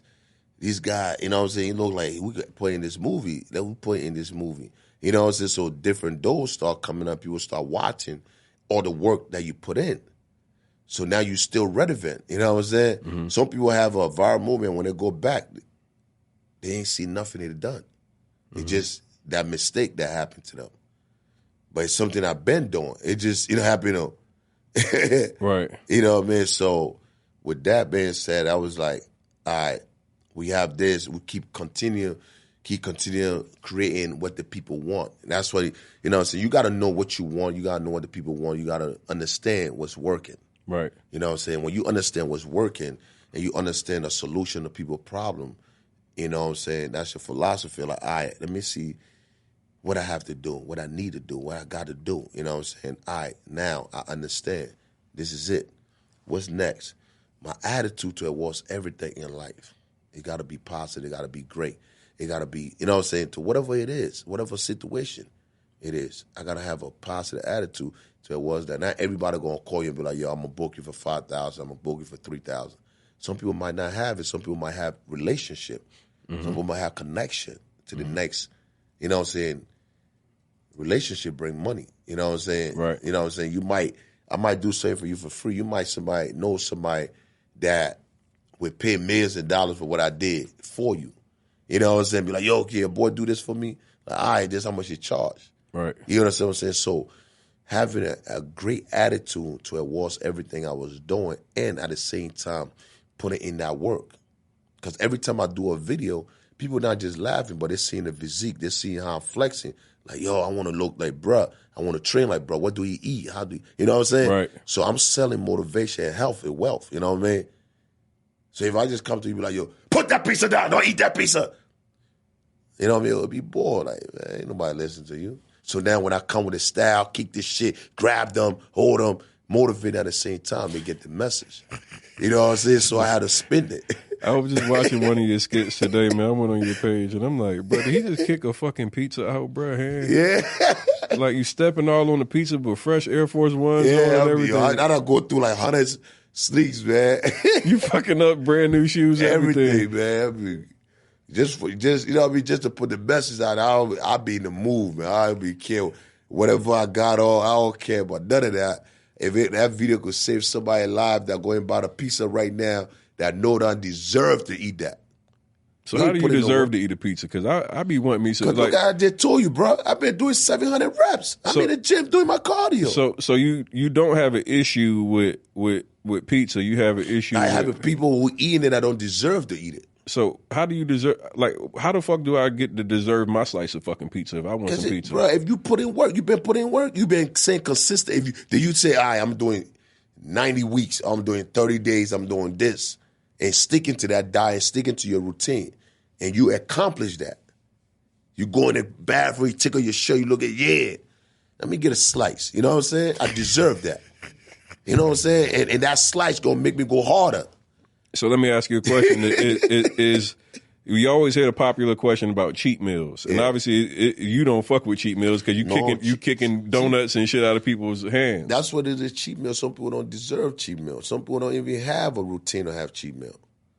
My cheat meal. I take my cheat meals special. You know what I mean? It's Wendy's. You know what I mean? I go down there. I love you some Wendy's, yeah. I wasn't expecting Wendy's, dog. I thought you was gonna say some junk food or something. Nah, I don't like junk food. I don't like no candy. I don't like none of that. On my cheat day, I'll go to Wendy's and order a triple cheeseburger. But number 2, but double the patty. You know what I'm saying? Light mayonnaise. You know what I'm saying? Ketchup, lettuce. All right? Then I'm going to get a large fry, no salt, because I want it fresh. Then I'm going to get a large strawberry lemonade. Strawberry lemonade be hitting from over there. Yeah. That's my little crack over there. That shit, like, it's super filet. It's super That's filet. my cheap meal right there, man. You know what I mean? That shit be right. You supersize that drink, too, don't you? Supersize. You know what I'm saying? Don't put too much ice there. You know what I mean? Keep your ice. I don't need no ice. Don't put too much ice on my joint. Give me all that juice. You want juice and burger. Yeah, man, because you deserve it, man. So you said no salt on the fries? No salt. That ain't because I don't want salt, because I don't want any, you know what I mean? When you say salt on the fry, they give them old-ass fries, man. But what if they was fresh? You don't. Is it salt? Is it? Because I know a lot of bodybuilders say they avoid salt, unless it's like Himalayan salt. Nah, man, I'm an athlete, man. I don't be say myself as a body. Okay. I just train, man. You know what I mean? If I'm about cheap me, I'm eating whatever it come with it, and we going to put it in work it. You know what I'm saying? That's why people be going through that depression mood. That, I can't eat that, I can't do it. Like, bro, if you put the work in, enjoy yourself, man. You know what I'm saying? Enjoy yourself, but go in there and do what you got to do. Mm-hmm.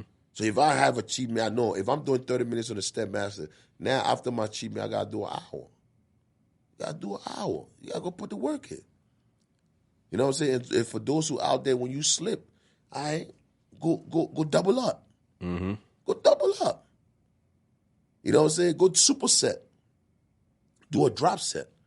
Do burpees, mind climbers, push up. You know what I'm saying? Do something. Push the sled, boxing, burn it out.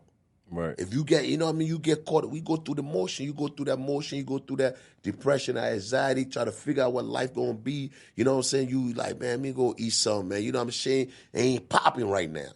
You going through it. And you know what I mean? You slack. You gonna grab a slice of pizza, a burger, whatever it is.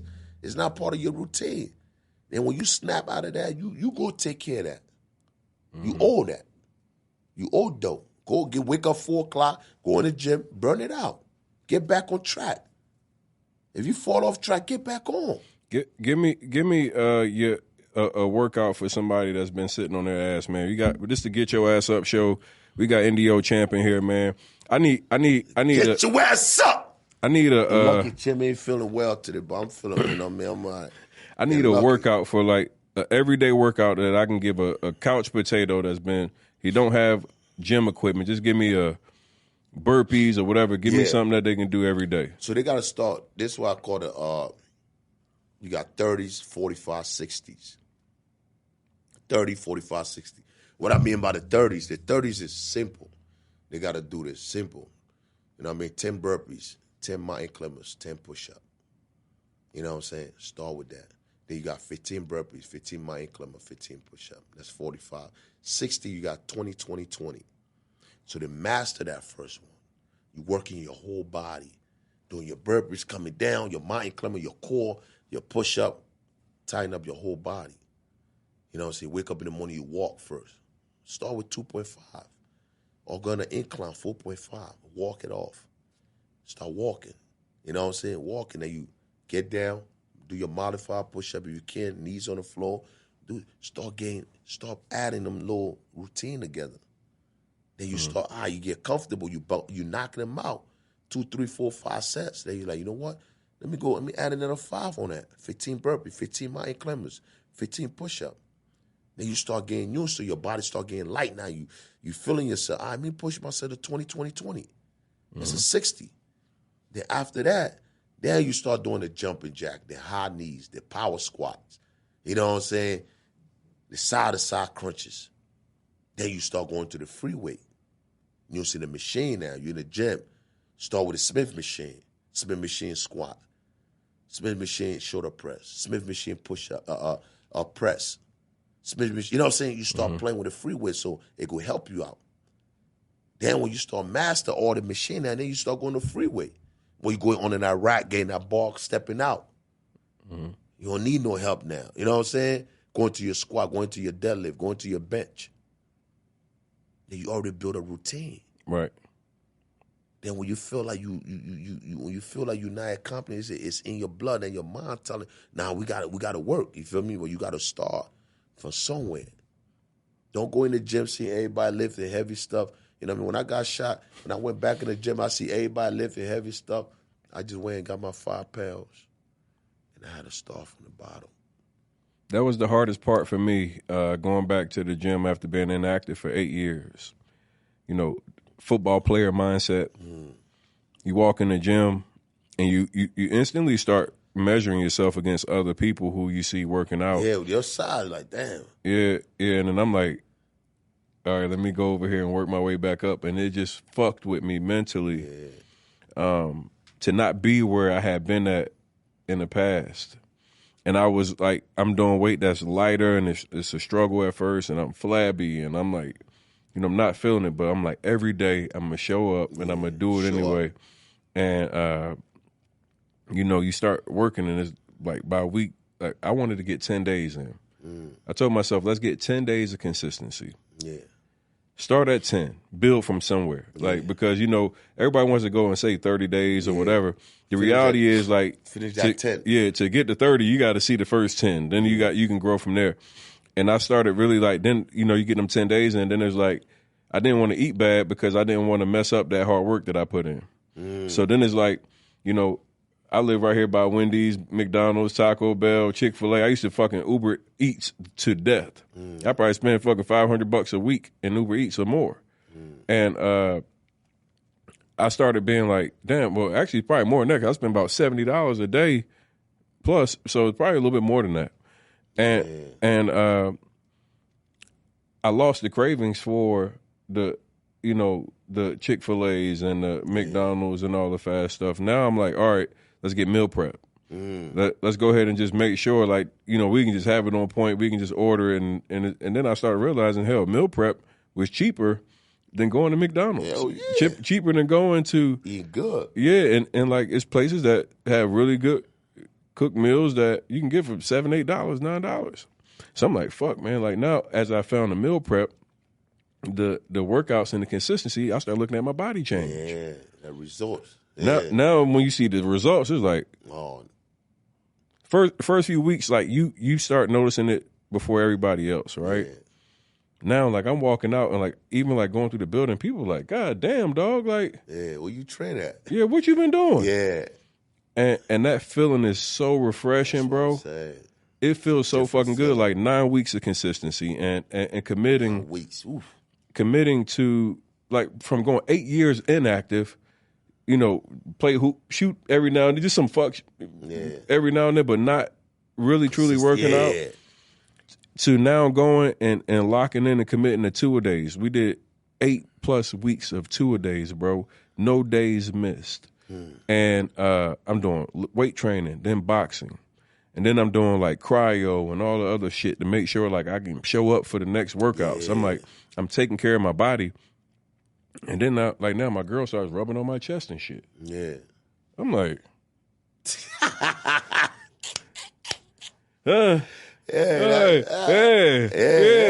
baby rubbing on my chest now. I'm like, oh shit, this shit must be, it's sitting a little different. And I realized, man, that even our women want to see the best version of us. Yeah. Like they might accept you for where you are, but there's a better version of you that they would love to see. And like just her simply rubbing on my chest, I realized, like, I'm like, she likes the growth and the improvement that I've gained, and it made me go even harder. Yeah. So now, like, even like seeing you in the gym and Andre and some of the guys that are a boxer, it inspired me to show up like before I was ready. Sometimes you don't be ready mentally. Like, you know what you need to do, but mentally, like, you talk yourself out of like, yo, I'm going to figure every excuse not to get my ass in this motherfucker, and then I actually get in here, and it's worth it. Yeah. And, as you put in the consistent work and, you build that confidence, because as a man, there's no better confidence than knowing you look good, and if somebody play with you, you can fuck them up. Like, there's no better feeling than that. And I'm now, like, in that comfort zone of like, yo, I put in the work, and now I'm staying consistent with the work. Like, now I want more. I want to continue to grow. So I encourage you guys, man, who are watching this, right?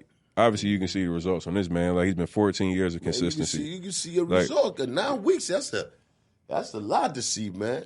I had a frame already. Like, like I play football, so I was like, I had the frame, but it got flappy. Yeah. Bro, like, my shit looked bad. Like, I looked in the mirror, had a gut, rolls, back rolls, fucking chest looked like man boobs, and I remember even I used to be on $1 million worth of game, and I was fucking with Gilly, and one day I took my shirt off. He's like, "Tom got titties," little bird chest motherfucker want to say you got titties, right? And I'm like, man, you got the little 12-year-old body trying to talk about me having titties, but at that same time, I did realize that it was a little uncomfortable that I wasn't in my peak physique. Yeah, being for where you used to be Yeah. before. Yeah, you a ball player. A ball player, man. They expect you to be in shape 24/7. Yeah. But the shit that we go through in life, the ups, the downs, the challenges, it is sometimes like get you where you fall off and you stop training and you stop taking care of yourself. You start eating bad. And, we use food and these things as coping mechanisms for the depression that we go through. The best feeling, man, is I had so much uncertainty around me, and I found myself when I went back to the gym. Like even like recommitting back to doing my podcast and having special guests like you on here, man. It's so I appreciate you being here. Like, oh, bro, that's a blessing, man. We just met. We know what I mean. We make it happen quick. Like, yeah, but that's love right there, man. When I was hearing you talk about your journey, man, coming from Liberia, going to prison, your mother being there, the thoughts that you have as far as being a father and not letting your kids see weakness, like these are the same exact things as a man I felt. Yeah. So I get it. And there's so many other men that get it. Yeah. But we don't always act on what we know we need to do. We don't always show up for ourselves the way that we should. And like to hear somebody that says, hey, man, I committed to 14 years of consistency. Most people see the finished product, but they don't see the work. I want to tell everybody, y'all want this glory, y'all want the lifestyle. But if I fall back and say walk in my shoe in one day, you ain't going through 700 reps, bro. You're not doing that when you come from traveling and you got to go back. You're not doing that. You're not waking up 5. And now, the thing I do now with my kids, my daughter, I got my son 16, I got 16, 15, and 14, and my daughter 11 and 10. So what I do now, I wake them up 4:45. And that's why I got called right now, because I just take them to the gym. I wake them up, like, yo, get up. I want you to feel what I go through sometimes. You know what I'm saying? We got to go to the gym. My daughter now, they start getting, the first week they were like, now they can't wait to wake up 4 in the morning and go put that work. I said, if you put in work in 4, 5 in the morning, you go to school, you ahead of everybody. You playing football, you playing basketball. Anybody that ever stepped to you right in your mind, like, yo, you're not waking up 5 in the morning. I'm going to kill you. And that's why it feels different when I go to my son's basketball game or football game, and I'm screaming and I'm scaring the shit out of everybody. Yeah, they all gonna kick me out. I told my son, kill him. And the other kid, mom, like, oh my God, get him out of here. I said, remember 5 a.m. It's a different attachment, it's a different feeling. I said, 5 a.m., know what we be doing. You think he was doing that? Nah, you went to bed late. You were playing football. He probably was playing video game. And he gonna guide you? Bruh, come on now. So I just get that mindset is waking up and they're grinding. That hunger. All right. AJ and Trey. You gotta get the fuck up. I get him up. You get your ass up. See, you heard. Champ coming. Hey, look, I'm gonna send Champ in your room. Hey, yeah, man, hey, kick down that door. Kick down the door, and I'm gonna give him Put permission. I'm gonna give him permission. I'm gonna buy a new door so he can kick your shit down and then break it, and I'm gonna fix it so he can kick that bitch down again. Get a cold water and waste it right on him. Get up. Get your butt up, man. I ain't want to hear it. You complain with double up. You complain with double up. All right. 10 years from now, hit me now, thank me later. Mm-hmm. That's it. Hit me. You hit me all you want. And then when the gym, because Monday the gym open at 6 and they got to be to school at 7. So what we do, we'll get up at 5.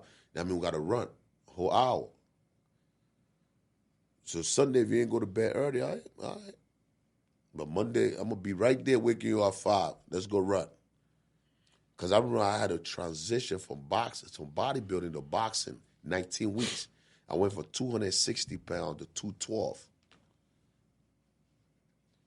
Bro, that was one of the most, I think the most I probably did on the track was 15.8 miles.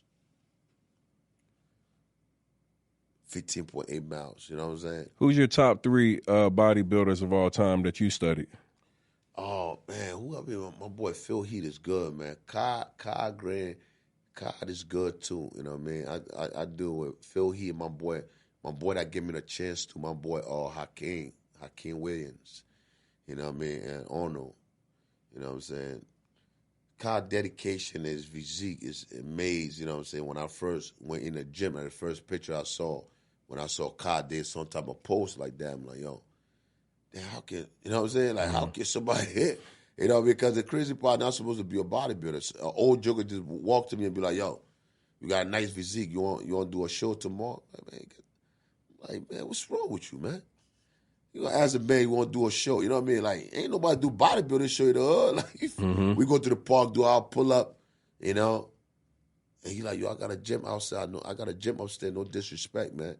So I went upstairs, I started looking on the wall, and I start, this 2012, bro. And I ain't never knew nothing about bodybuilding, you know. You know what I'm saying? Arnold, we just seen a movie, but I never knew he was a bodybuilder. Because, bro, we was just stuck in the same place, bro. Your environment. On the block, rolling dice, drinking Hennessy, smoking cigarette, Black and Mild, popping. You know what I'm saying? Every day.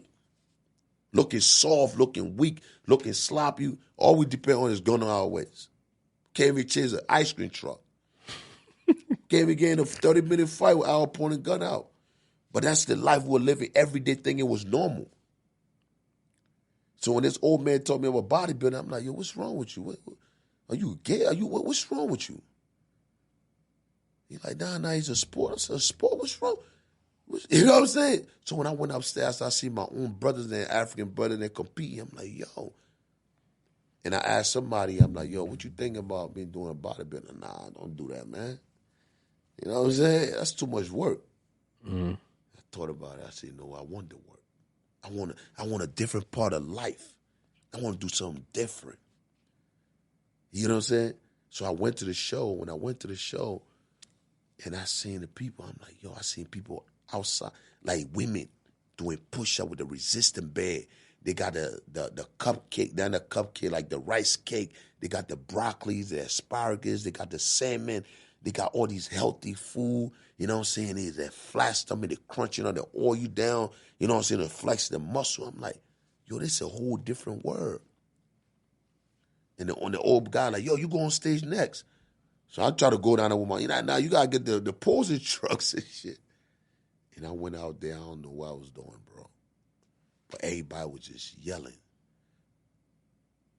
Everybody was just celebrating, like, yo, squeeze your arm. Yo, go like this. Your legs, flex your legs. I'm like, how the hell I flex my leg? You know what I'm saying? And the crazy part, I came first place my first show. God, dog. They didn't even know nothing I was doing. Wow. And one of the judges like, yo, I got a gym, man. Calling God. He's like, yo, I got a gym. You got a potential. Come meet me at my gym. And I went to his gym, and I sat down. He gave me a workout. He said, yo, he wrote my workout down. No, I went, he said, bring a notebook. And I forgot the notebook. And I drove an hour to the gym with no license. I just came home. I ain't had no paperwork. So they just let me on the street, no paperwork. I ain't got no ID, no nothing.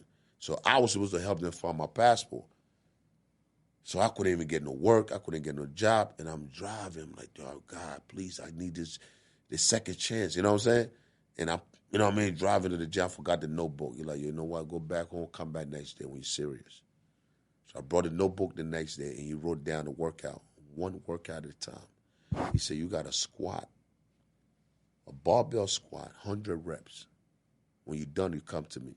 And when I got to 80, bro, everything in my body broke down. Like that 20 was a hell. So after I was done, when I got in the car, I had to make a decision. Like, this is what I want, or I could just go to the park and do a regular pull-up. This is a whole different life changing. I had to rebuild my mindset, my body, everything all over again from scratch.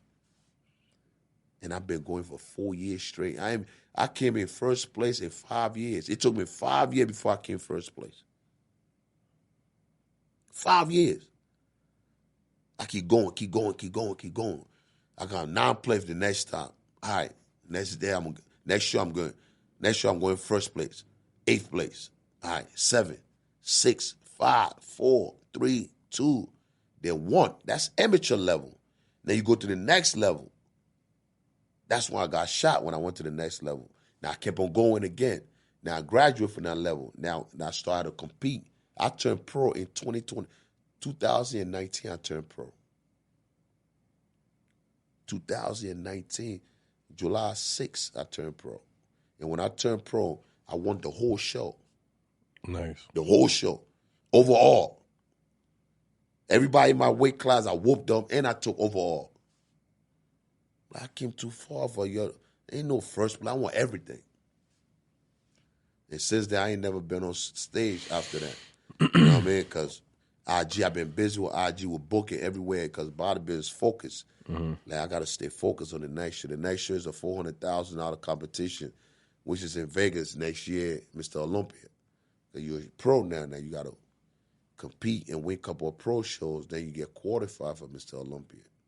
So that's a whole different mindset. You know what I mean? So that's the goal for next year. You know what I'm saying? To say, all right, IG, I've been good. I've been booking, but now I got to focus on what the fans want now. Where I came from. Where I started from. That grind, that hunger. You know what I'm saying? The hunger's still there, but just that dedication when I travel in my meals with me. You know what I'm saying? Right. Now I got to go to find a meal prep out here. You know what I'm saying? Right. Everything got to be done on time. If I train 5 a.m. back home, everywhere I go, I got to be 5 a.m. I got to have a gym schedule ready. I got to have everything ready. Meals every 3 hours. Every 3 hours. Sleep, I got to go to bed same times. You know what I'm saying? Everything got to be structured. Right. In order to become a champion. You know what I mean? No halfway in. You know what I mean? Everybody eat whatever they want. That's cool. I'll be here. You know what I mean? So that's the next mindset. That's why I had to do a 15 weeks for myself first and just stay committed for 15 weeks and get my body back into training mindset, not workout. Right. You know what I'm saying? So when I get my mindset right now we go into the champion mindset. So we already developed that. What do you listen to when you train? I don't listen to nothing. Whatever I play, I already know what I'm doing. I already know what I've got to do. So what motivates you throughout the workout? Most people use like music or whatever as motivation. Well, I just want to take picture with those who I whoop. You know what I'm saying? Their parents or their fans. You know what I mean? I just want to whoop them. I just like to talk shit. I let them get off it because I like to talk shit. I'm like, man, you should have worked harder than me. What? You know what I'm saying? So every set in my body, like, all right. NDO Champ, what makes you, what do you do for fun? Oh, man, damn, what we doing for fun? Nah, we chill, though. You know what I mean? We work hard, we chill, man. You know what I'm saying? We chill with the team. Like, I like to celebrate when we win, you know what I'm saying? When we accomplish stuff, you know? Me and the team, the family, my kids, you know what I'm saying? They bug me out. My kids done bug me out, the family, you know? Like, they know dad, you know what I mean? Dad a cool dad. My boys didn't know, like, you know what I mean? Like, all right, we get shit done. We go to the club. You know what I mean? Like, not club, we got to get booked before we go. You know what I'm saying? I can just go. I got to be hosting it. That's the only time. Yeah. I just walk into a club, you know what I mean? Probably fight night and just chill, you know what I mean? Grab a little wine or something with the homies, you know what I mean? Cool out. But for fun, it's just workouts. Workout is fun. What man says workouts are for fun. For fun. You know what I mean? Training is different. Workout is we having fun. Like me, like what we're doing in the gym, yeah, that's fun. Yeah. You know what I'm saying? Yeah. That's fun. You see, we're laughing and joking. Right. You know what I mean? Give me your top 3 African artists. And I don't even follow nobody. Nobody? I ain't be Man, you from Liberia, man. I know you got Liberia. Liberia right now, my man Bucky Raw. Shout out to Bucky Raw, man. You know what I mean? Shout out to my man Ponto and shout out to MC Kara, man. You know what I mean? My brother Diesel. I see you doing your thing out there, man. Diesel doing your thing. And my boy Africa doing stuff for Atlanta, Africa. Shout out to you. And my boy, Joey Costa, very positive music, laid back music. You know what I mean? Speak on positivity. You know, it's a lot of good artists coming out. You know what I mean? And the crazy part that I do a lot of shows for them. You know what I mean? Like I be so focused on my craft, and when I meet people that doing stuff, I'm be like, yo, where you been at? You know what I'm saying? Right. Like where you you know what I'm saying? Like where you been at? Why you ain't reach out? You know what I mean? They'll collab or something. Cause like I got so many work in my head, I gotta get it out. So. Who's been your favorite person to meet since you blown up on the ground? Damn, I went crazy on it. My boy Hollywood here no pull Kevin Hart on the joint, you know what I mean? He was bucking out. My dad and my stepmom walking in. Oh yeah, what's up, Pop? I see you got your wit up, man. Huh? Don't make it turn into a workout.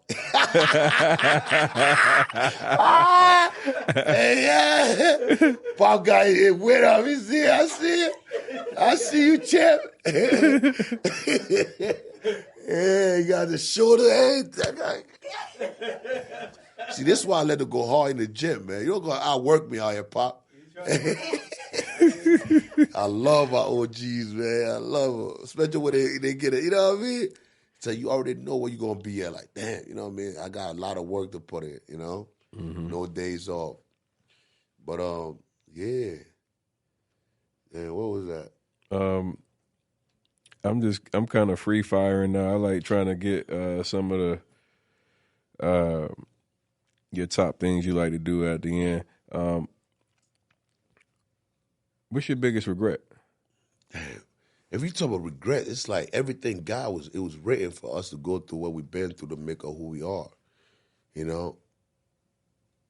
And when you go through all these stuff and you sit back like, man, what did I regret? But if it never happens, who would I be?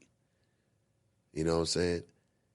Where would I be at during them tough times? You know what I mean? Sometimes God would put you in a situation you think is wrong, but He try to get you away from certain people or certain things and be like, yo, all right, let me see if this people worth being around me. If I'm, you know what I'm saying? Like, it's another job you got for me, but you got to be tough mentally.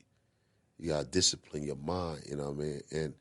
And when we regret them moments, you know what I mean? Like, what is it for? You know? So I don't regret. I don't regret nothing that I did. Everything I did according to it. And that's why my video could be all over the world and nobody could ever point a finger and say, that man ratted on me. That man told on me. That man did something to me that I ain't deserve. You understand what I'm saying? I do remember what we had asked a second ago. I was asking, who's your favorite person that you met since you've blown up on IG? Oh, man.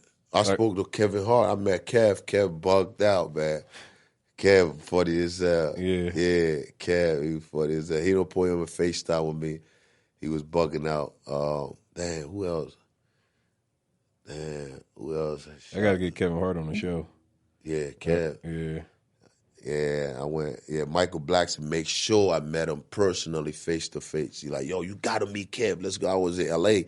He's like, yo, pack, come on, let's get in the car. I got to take you to Kev. You know what I mean? Mm-hmm. And we went upstairs during the pandemic. He was shooting something for Netflix. And I'm like, yo, Kev, this your lost brother. You gotta do a movie called Lost Brother. You know what I'm saying? And a lot of people, when I do a video, when I had my mohawk, they were like, yo, Kevin Hart started working out. You know what I mean? But like he ready for it. I already watched him one time in Jersey. Like he really funny in real life. It's like his joke had me bugging out.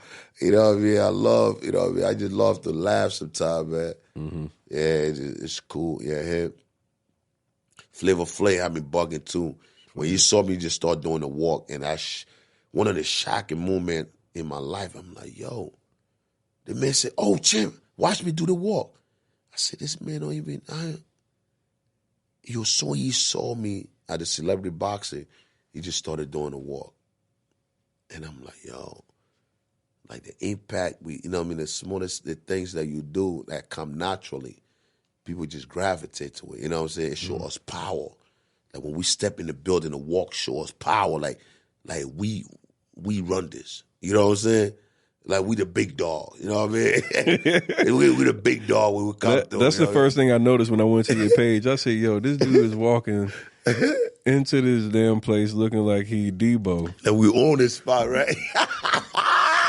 And that's what the kids do there. So the kids, they do the walk, you know what I'm saying? They do the champ walk, you know what I mean? Like, yo, I am the champ, you know what I mean? They be tagging me like, you're champ. You know what I mean? All the parents send me the walk, the kids doing the walk. I'm like, yeah, when we leave Earth, we did it. You know what I'm saying? Like, we did something. Like, every day, even if I leave Earth today, I know I accomplished something. You know what I mean? Like, right. Yeah.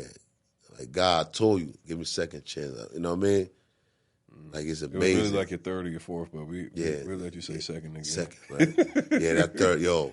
Yeah, I know. He gave you the second, and you went and beat up the Oh, yeah, man. Yeah, so the third one, because that one hurt me, man. He's like saying it. I'm like, you know what I'm saying? I'm going through that 45 days, like, how? I met back in. Like, damn. But I be telling the kids, man, I'm like, yo, go for it. Let me ask you this. Knowing what you know now. Yeah. You had spoke earlier about being a man, and you said that was your word, and you had to act on that because that was your word. Yeah. There's a lot of men that feel that way, that I got to go check a situation. I got to go handle that. Do you still feel like, you know, in these times, and I want you to address that more directly, because I know, like, that's a major thing in our community where, like, we'll principle something out till we crash out. Yeah. Like, we'll literally have, like, a principle that allow us to crash out. That almost made you crash out. Bro, it made me lose everything. Right. So let's talk about it just real quick, and I think that'll be a good stopping point. I think, like, sometimes the things that we create in our head, that make us a man, at the time make us put our family in tougher position. Selfish. You know what I'm saying? There's so many ways we could handle situation. You know what I'm saying? Like, you're back to the world, you know. You know what I'm saying? You know when you do this, what's going to happen. Sometimes we don't miss, you don't miss fear with caution. Like, you know it's you know what I'm saying? You know it's a consequences to this. You know, when you make this approach, when you do this, you know, based on what type of situation you're in, and try to prove to your ego, you know what I mean? That's why I tell people we got to discipline our egos now so it can be a way ahead of us. So we understand, you know what I'm saying, what type of damage you're going to cause other people down the line. You might be okay with it, you know what I mean, and say, I did what I had to do. It's like you go to a job, because I had to go through it, you know what I mean, in order to experience, you know what I mean. You go to a job and you know this job feeding your family, and you know certain things that certain people do. It's like your head in a lion mouth, and you try to just snatch it out until you just peg the lion. Like, yo, I got you. You know what I'm saying? After you take it out, then you just hooked off on. You know what I'm saying? You in certain situation, you want to spy style, you want to keep it real, you want to be cool. That, yo, you know what I mean? I'm going to do this. You know what I'm saying? At the end of the day, now you sit, and you're like, damn. Then you got to go 3-4 steps backwards. Because when I was transitioning into a whole different mindset, it was certain things that I would never tolerate, and I would let it slide and laugh at it. You know what I'm saying? Even just working at a gym, putting the weights back. You know what I'm saying? Cleaning up the bathroom. Somebody shit in the toilet, the shit overflow. And the manager, the owner will call me, hey, Champ, go clean the bathroom. Somebody just shit in the bathroom, boom, boom, boom. And go and grab the mop. I'm talking about somebody who was in the street making hundreds of thousands of dollars, Porsches, Beamer cars, age of 23 years, living that life. And you got to come back where you taking instruction from somebody. You know what I'm saying? You putting the weights back, cleaning up the machine, you taking the mop bucket, mopping the toilet, and you see all the pretty girls walking. Oh, when you done, let us know. When you finish, ladies, just flush the bathroom. They got shit all over the place. And you smile, I got it. The back there, you'd have been a man, F this job, man. I'm like, clean nobody's shit. Are you stupid? Are you out of your day? You know what I'm saying? It would go left. But building that patience, building that attitude, going to that job knowing that one day this could be your gym. one day you're going to be in position. You know what I'm saying? Like, you have a goal. Just stick to it, but this is what you got to do now. You know what I mean? And going through that. And one day, while cleaning the bathroom, one of the instructors never show up for the boxing class. And they come and ask me, have you ever did a boxing class before? I'm like, hell yeah. I ain't know nothing about boxing. I just start creating combination in my head. And before you look, the kids didn't love me, and I started training the classroom. And one class turned to 3, 4, 5, 6, 7. Now I had a clean toilet no more. Now I'm doing classes.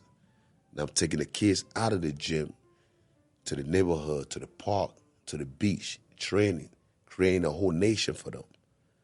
Build confidence. Kids that used to have their heads smashed in the toilet at school, people bullying them. Now they're building confidence. We're doing 30,000 punches. We're doing, 1,000 burpees, 1,000 mountain climbers. Like, we training mentally. We training. And they're building that confidence when they're walking down the street. And you know what I'm saying? Like, nobody going to bully me no more because we put that work in. They believe in it. But look why it took me to get there. I could have just told that lady, man, F you, I'm not doing this shit. I wouldn't have had a chance to get to them kids. Mm-hmm. You know what I'm saying? Yep. So sometimes when we live by saying things, you just got to look at a bigger picture and say, you know what? I'm going to let this slide. I'm going to be a bigger man by this situation. You know what I'm saying? And let this be, because I know what type of, it's a domino effect. You know what I'm saying? And like, I'm responsible for so many kids right now that follow me. So the moment I react to anything, it hurt them. You know what I'm saying? Mm-hmm. Somebody could step on my toe right now, call me one time, and they're like, yo, boom, boom.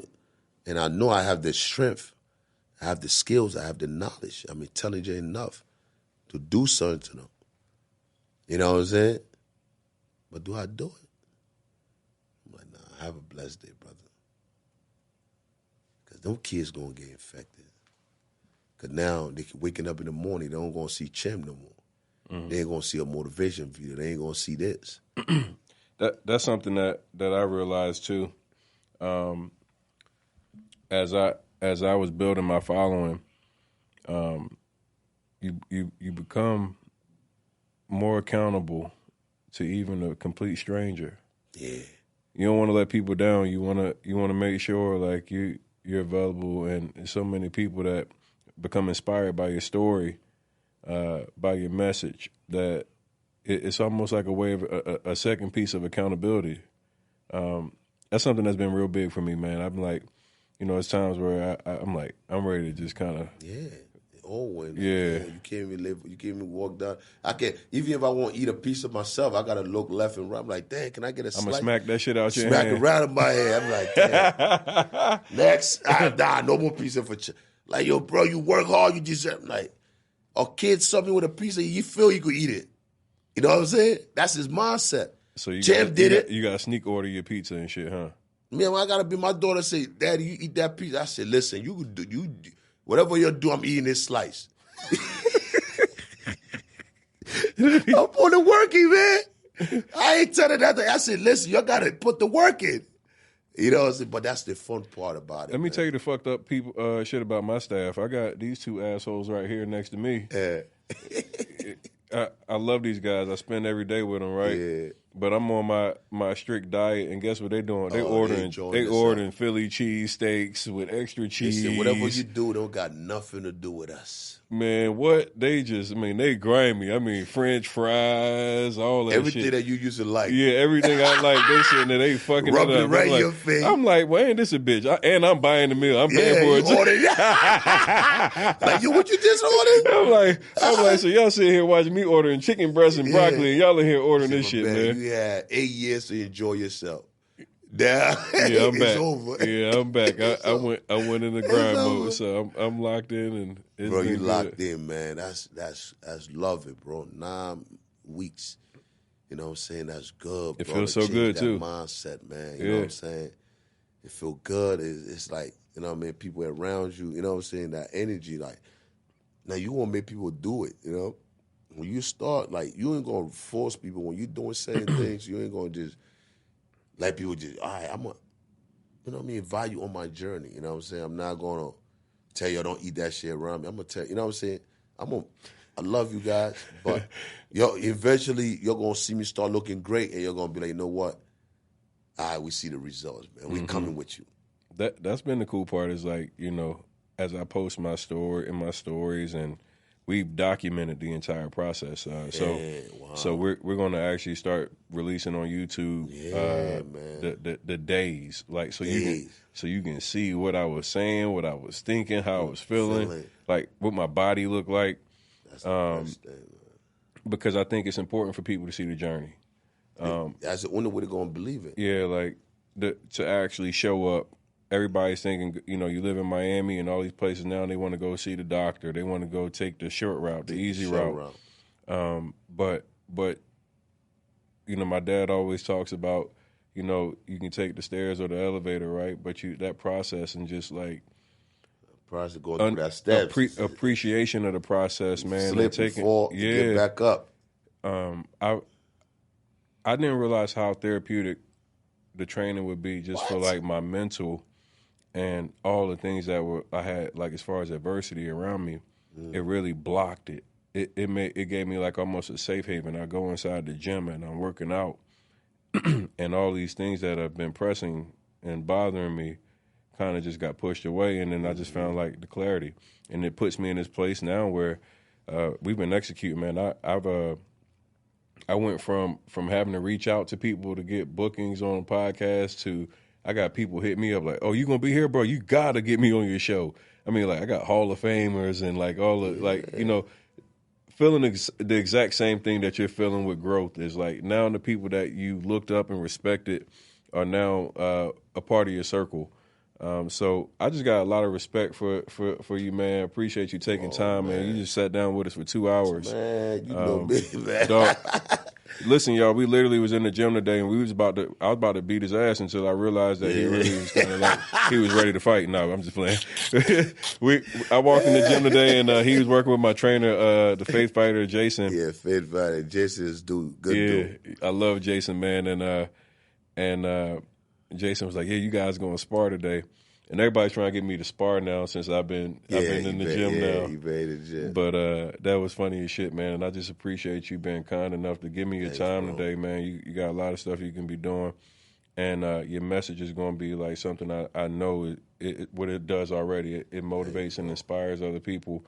14 years of consistency turns into hundreds of thousands of followers and millions of views. You got probably billions of views. I just gave 300,000 subscribers on YouTube in 1 week. Wow. Right now, my YouTube is like 938K. Wow. And I had a video that I posted 2 weeks ago. It got like 50 million views. Sheesh. You know what I'm saying? How much money do you make on YouTube? Nah, and the crazy part, it's not, it's like the way it was structured. Like YouTube get you paid by the words the search words, like we're already in Google, you know what I'm saying? Like how to, when to, all these words that people could search when they want, and then your video pop up. But with all my video, everything is created by me, my words. You know what I'm saying? Everything is created about stop looking soft, stop looking weak, stop looking sloppy. Everything that I create, you know what I'm saying? I create my own words, so my fans use my words to find my video. Google don't. You know what I'm saying? So I'm not going through Google. So the only thing I'm probably going to get paid off of, like shorts. So I think they passed a bill where they give out money for shorts now. So those millions of views that you got, you're not really making much off? So I could start using videos on like different technique with going through Google. You know what I'm saying? I'll probably make a video like how to get bigger legs, how to get bigger back. You know what I'm saying? How to prevent injury. You know what I mean? Stuff like that I start working on. But my focus was building Instagram before YouTube. Right. You know what I'm saying? Yeah. But YouTube just happened to your YouTube off. Is going crazy. You said 200,000 subscribers in a week. Yeah, in a week. Sheesh. Yeah, that shit. It was like 600K. Then I wake up a week before. What the hell you do? Was it a post that went crazy? I started doing, like, you know what I mean? I started doing a lot of motivation videos that I've been touching a lot of people, and they start sharing it. You know what I'm saying? Yeah, shorts and long video too. Okay. So a lot of shorts too, like a lot of different skits.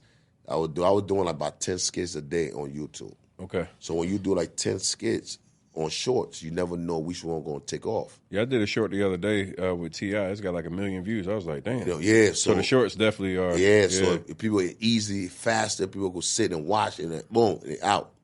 They go share it to So shorts is in. Shorts is what it is. That's the game you're giving us today. Yeah, so a lot of people listen, 10 shorts a day. Start with 10. You already got content for IG. Transfer it to your shorts. Change the caption. You know what I'm saying? Create a caption that people could search, that's searchable.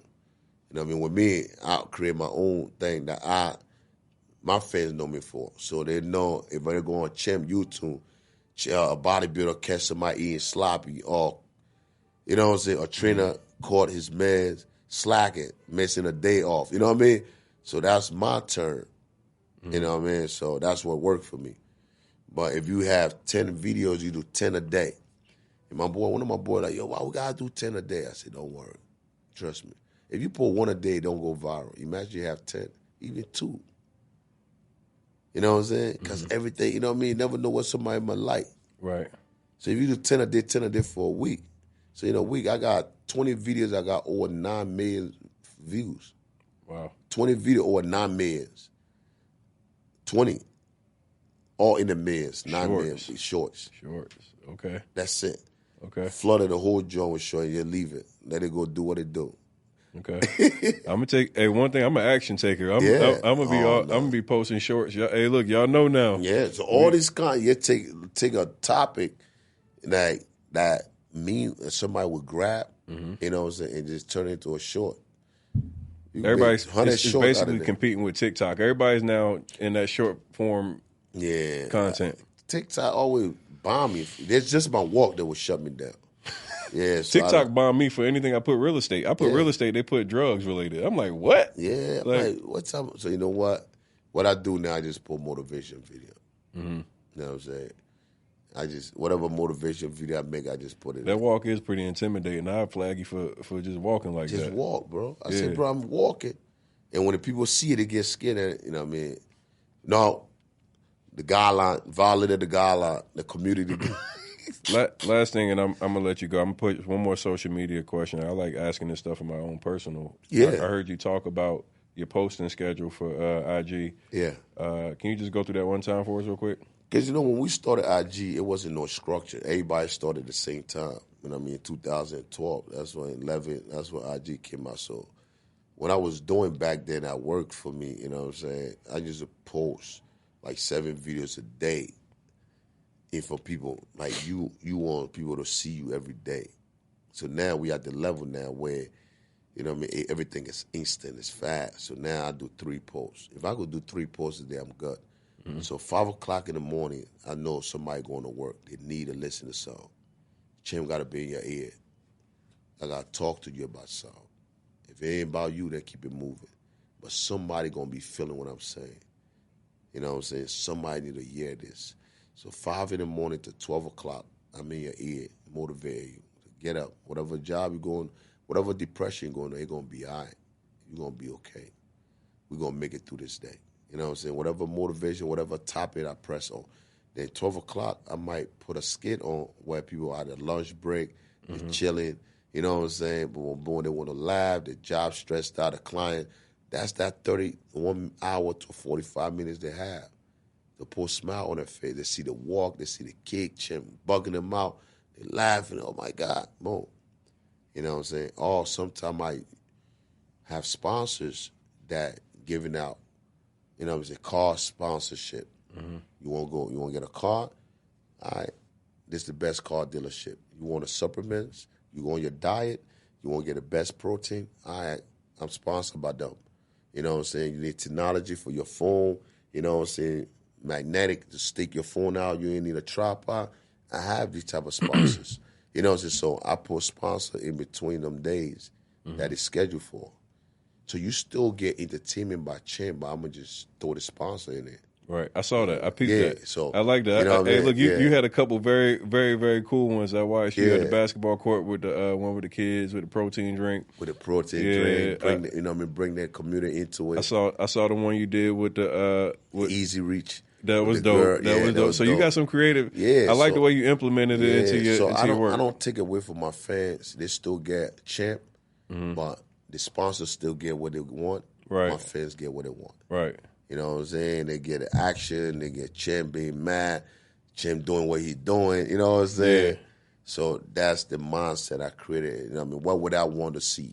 That's how I create my content. You know what I mean? I ain't want to be bored. I want to, you know what I mean, have some action anywhere I'm promoting to them. Right. Now you just come here. Hey, guys, can you please go buy this? This is one of the best. You made it actually like now you're making it like, you know what I'm saying? Yeah. All right, champ. We come on your platform to see, you know what I'm saying? So you flexing everything you're doing. You create a content in your head, then you transfer it to your heart, then you live it. I like that. Then when you deliver it, you see my body language. I'm going with it. I'm delivering it. So you're following the flow. Some people just jump, hey, God, nah, don't do it. That's a bet. So I got one for you, too. So for all my subscribers right now, I got a $10,000 giveaway. We're going to subscriber challenge. All you got to do is subscribe, comment under the video. Wow. And $10,000. Yeah, and I'm going to pick people from the comment section. That all they did was comment. Hey, I subscribed, I commented, and we're gonna go through and we're gonna show love to the people who are coming in. So we're bringing on these amazing guests. Yeah, and I want to be able to highlight you guys. This is something that I think a lot of people are gonna really enjoy your story. We're gonna add some of your skits on here, and they get to actually get a chance at winning $10,000. So wow, yeah, I'm about to go comment myself. I might win. Listen, guys, this haven't been done. If I was you right now, I would create 20 Instagram right now. But go listen, man. My brother, it's amazing, bro. Giving back, man. And somebody out there that need that, man. You know what I'm saying? Go do what you got to do, man. Comment, subscribe to the channel. Just comment, man. Comment with your heart. Like, yo, I love this story, boom, boom, boom. Or ask questions. Whatever me and my brother discuss it, you want to ask a question in your comment. You know what I'm saying? How you been through this? How you did this? You know what I'm saying? Make it useful. Yep. Wow. Yeah, so that's one of the things that I've done over the past 3 years is I like education, entertainment, but I like doing like philanthropist type work.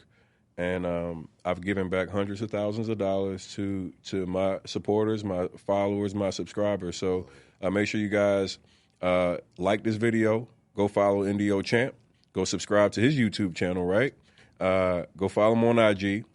And then make sure that you damn sure subscribe to Tony the Closer on YouTube, IG.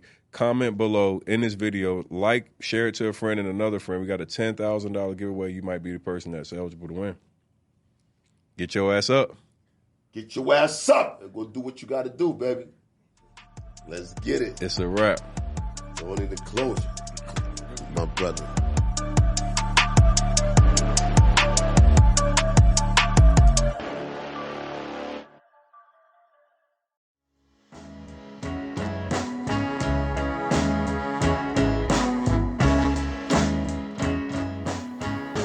That's a wrap for today's episode of the Get Your Ass Up podcast. Thank you so much for joining me in this journey of learning, growth, and self-improvement. I hope you found value in our discussion and feel inspired to apply the insights we've shared to your own life. If you enjoyed the show, please don't forget to subscribe, leave a 5-star review, and share it with your friends and family. We're committed to providing you valuable content to our listeners, and your support continues to help the growth, and I want to over-deliver on that promise. I'm your host, Tony the Closer, and I want to remind you to never stop striving for greatness. Keep pushing yourself. Never give up. And remember that we're all in this together. Stay tuned for more empowering episodes continuing our way to success.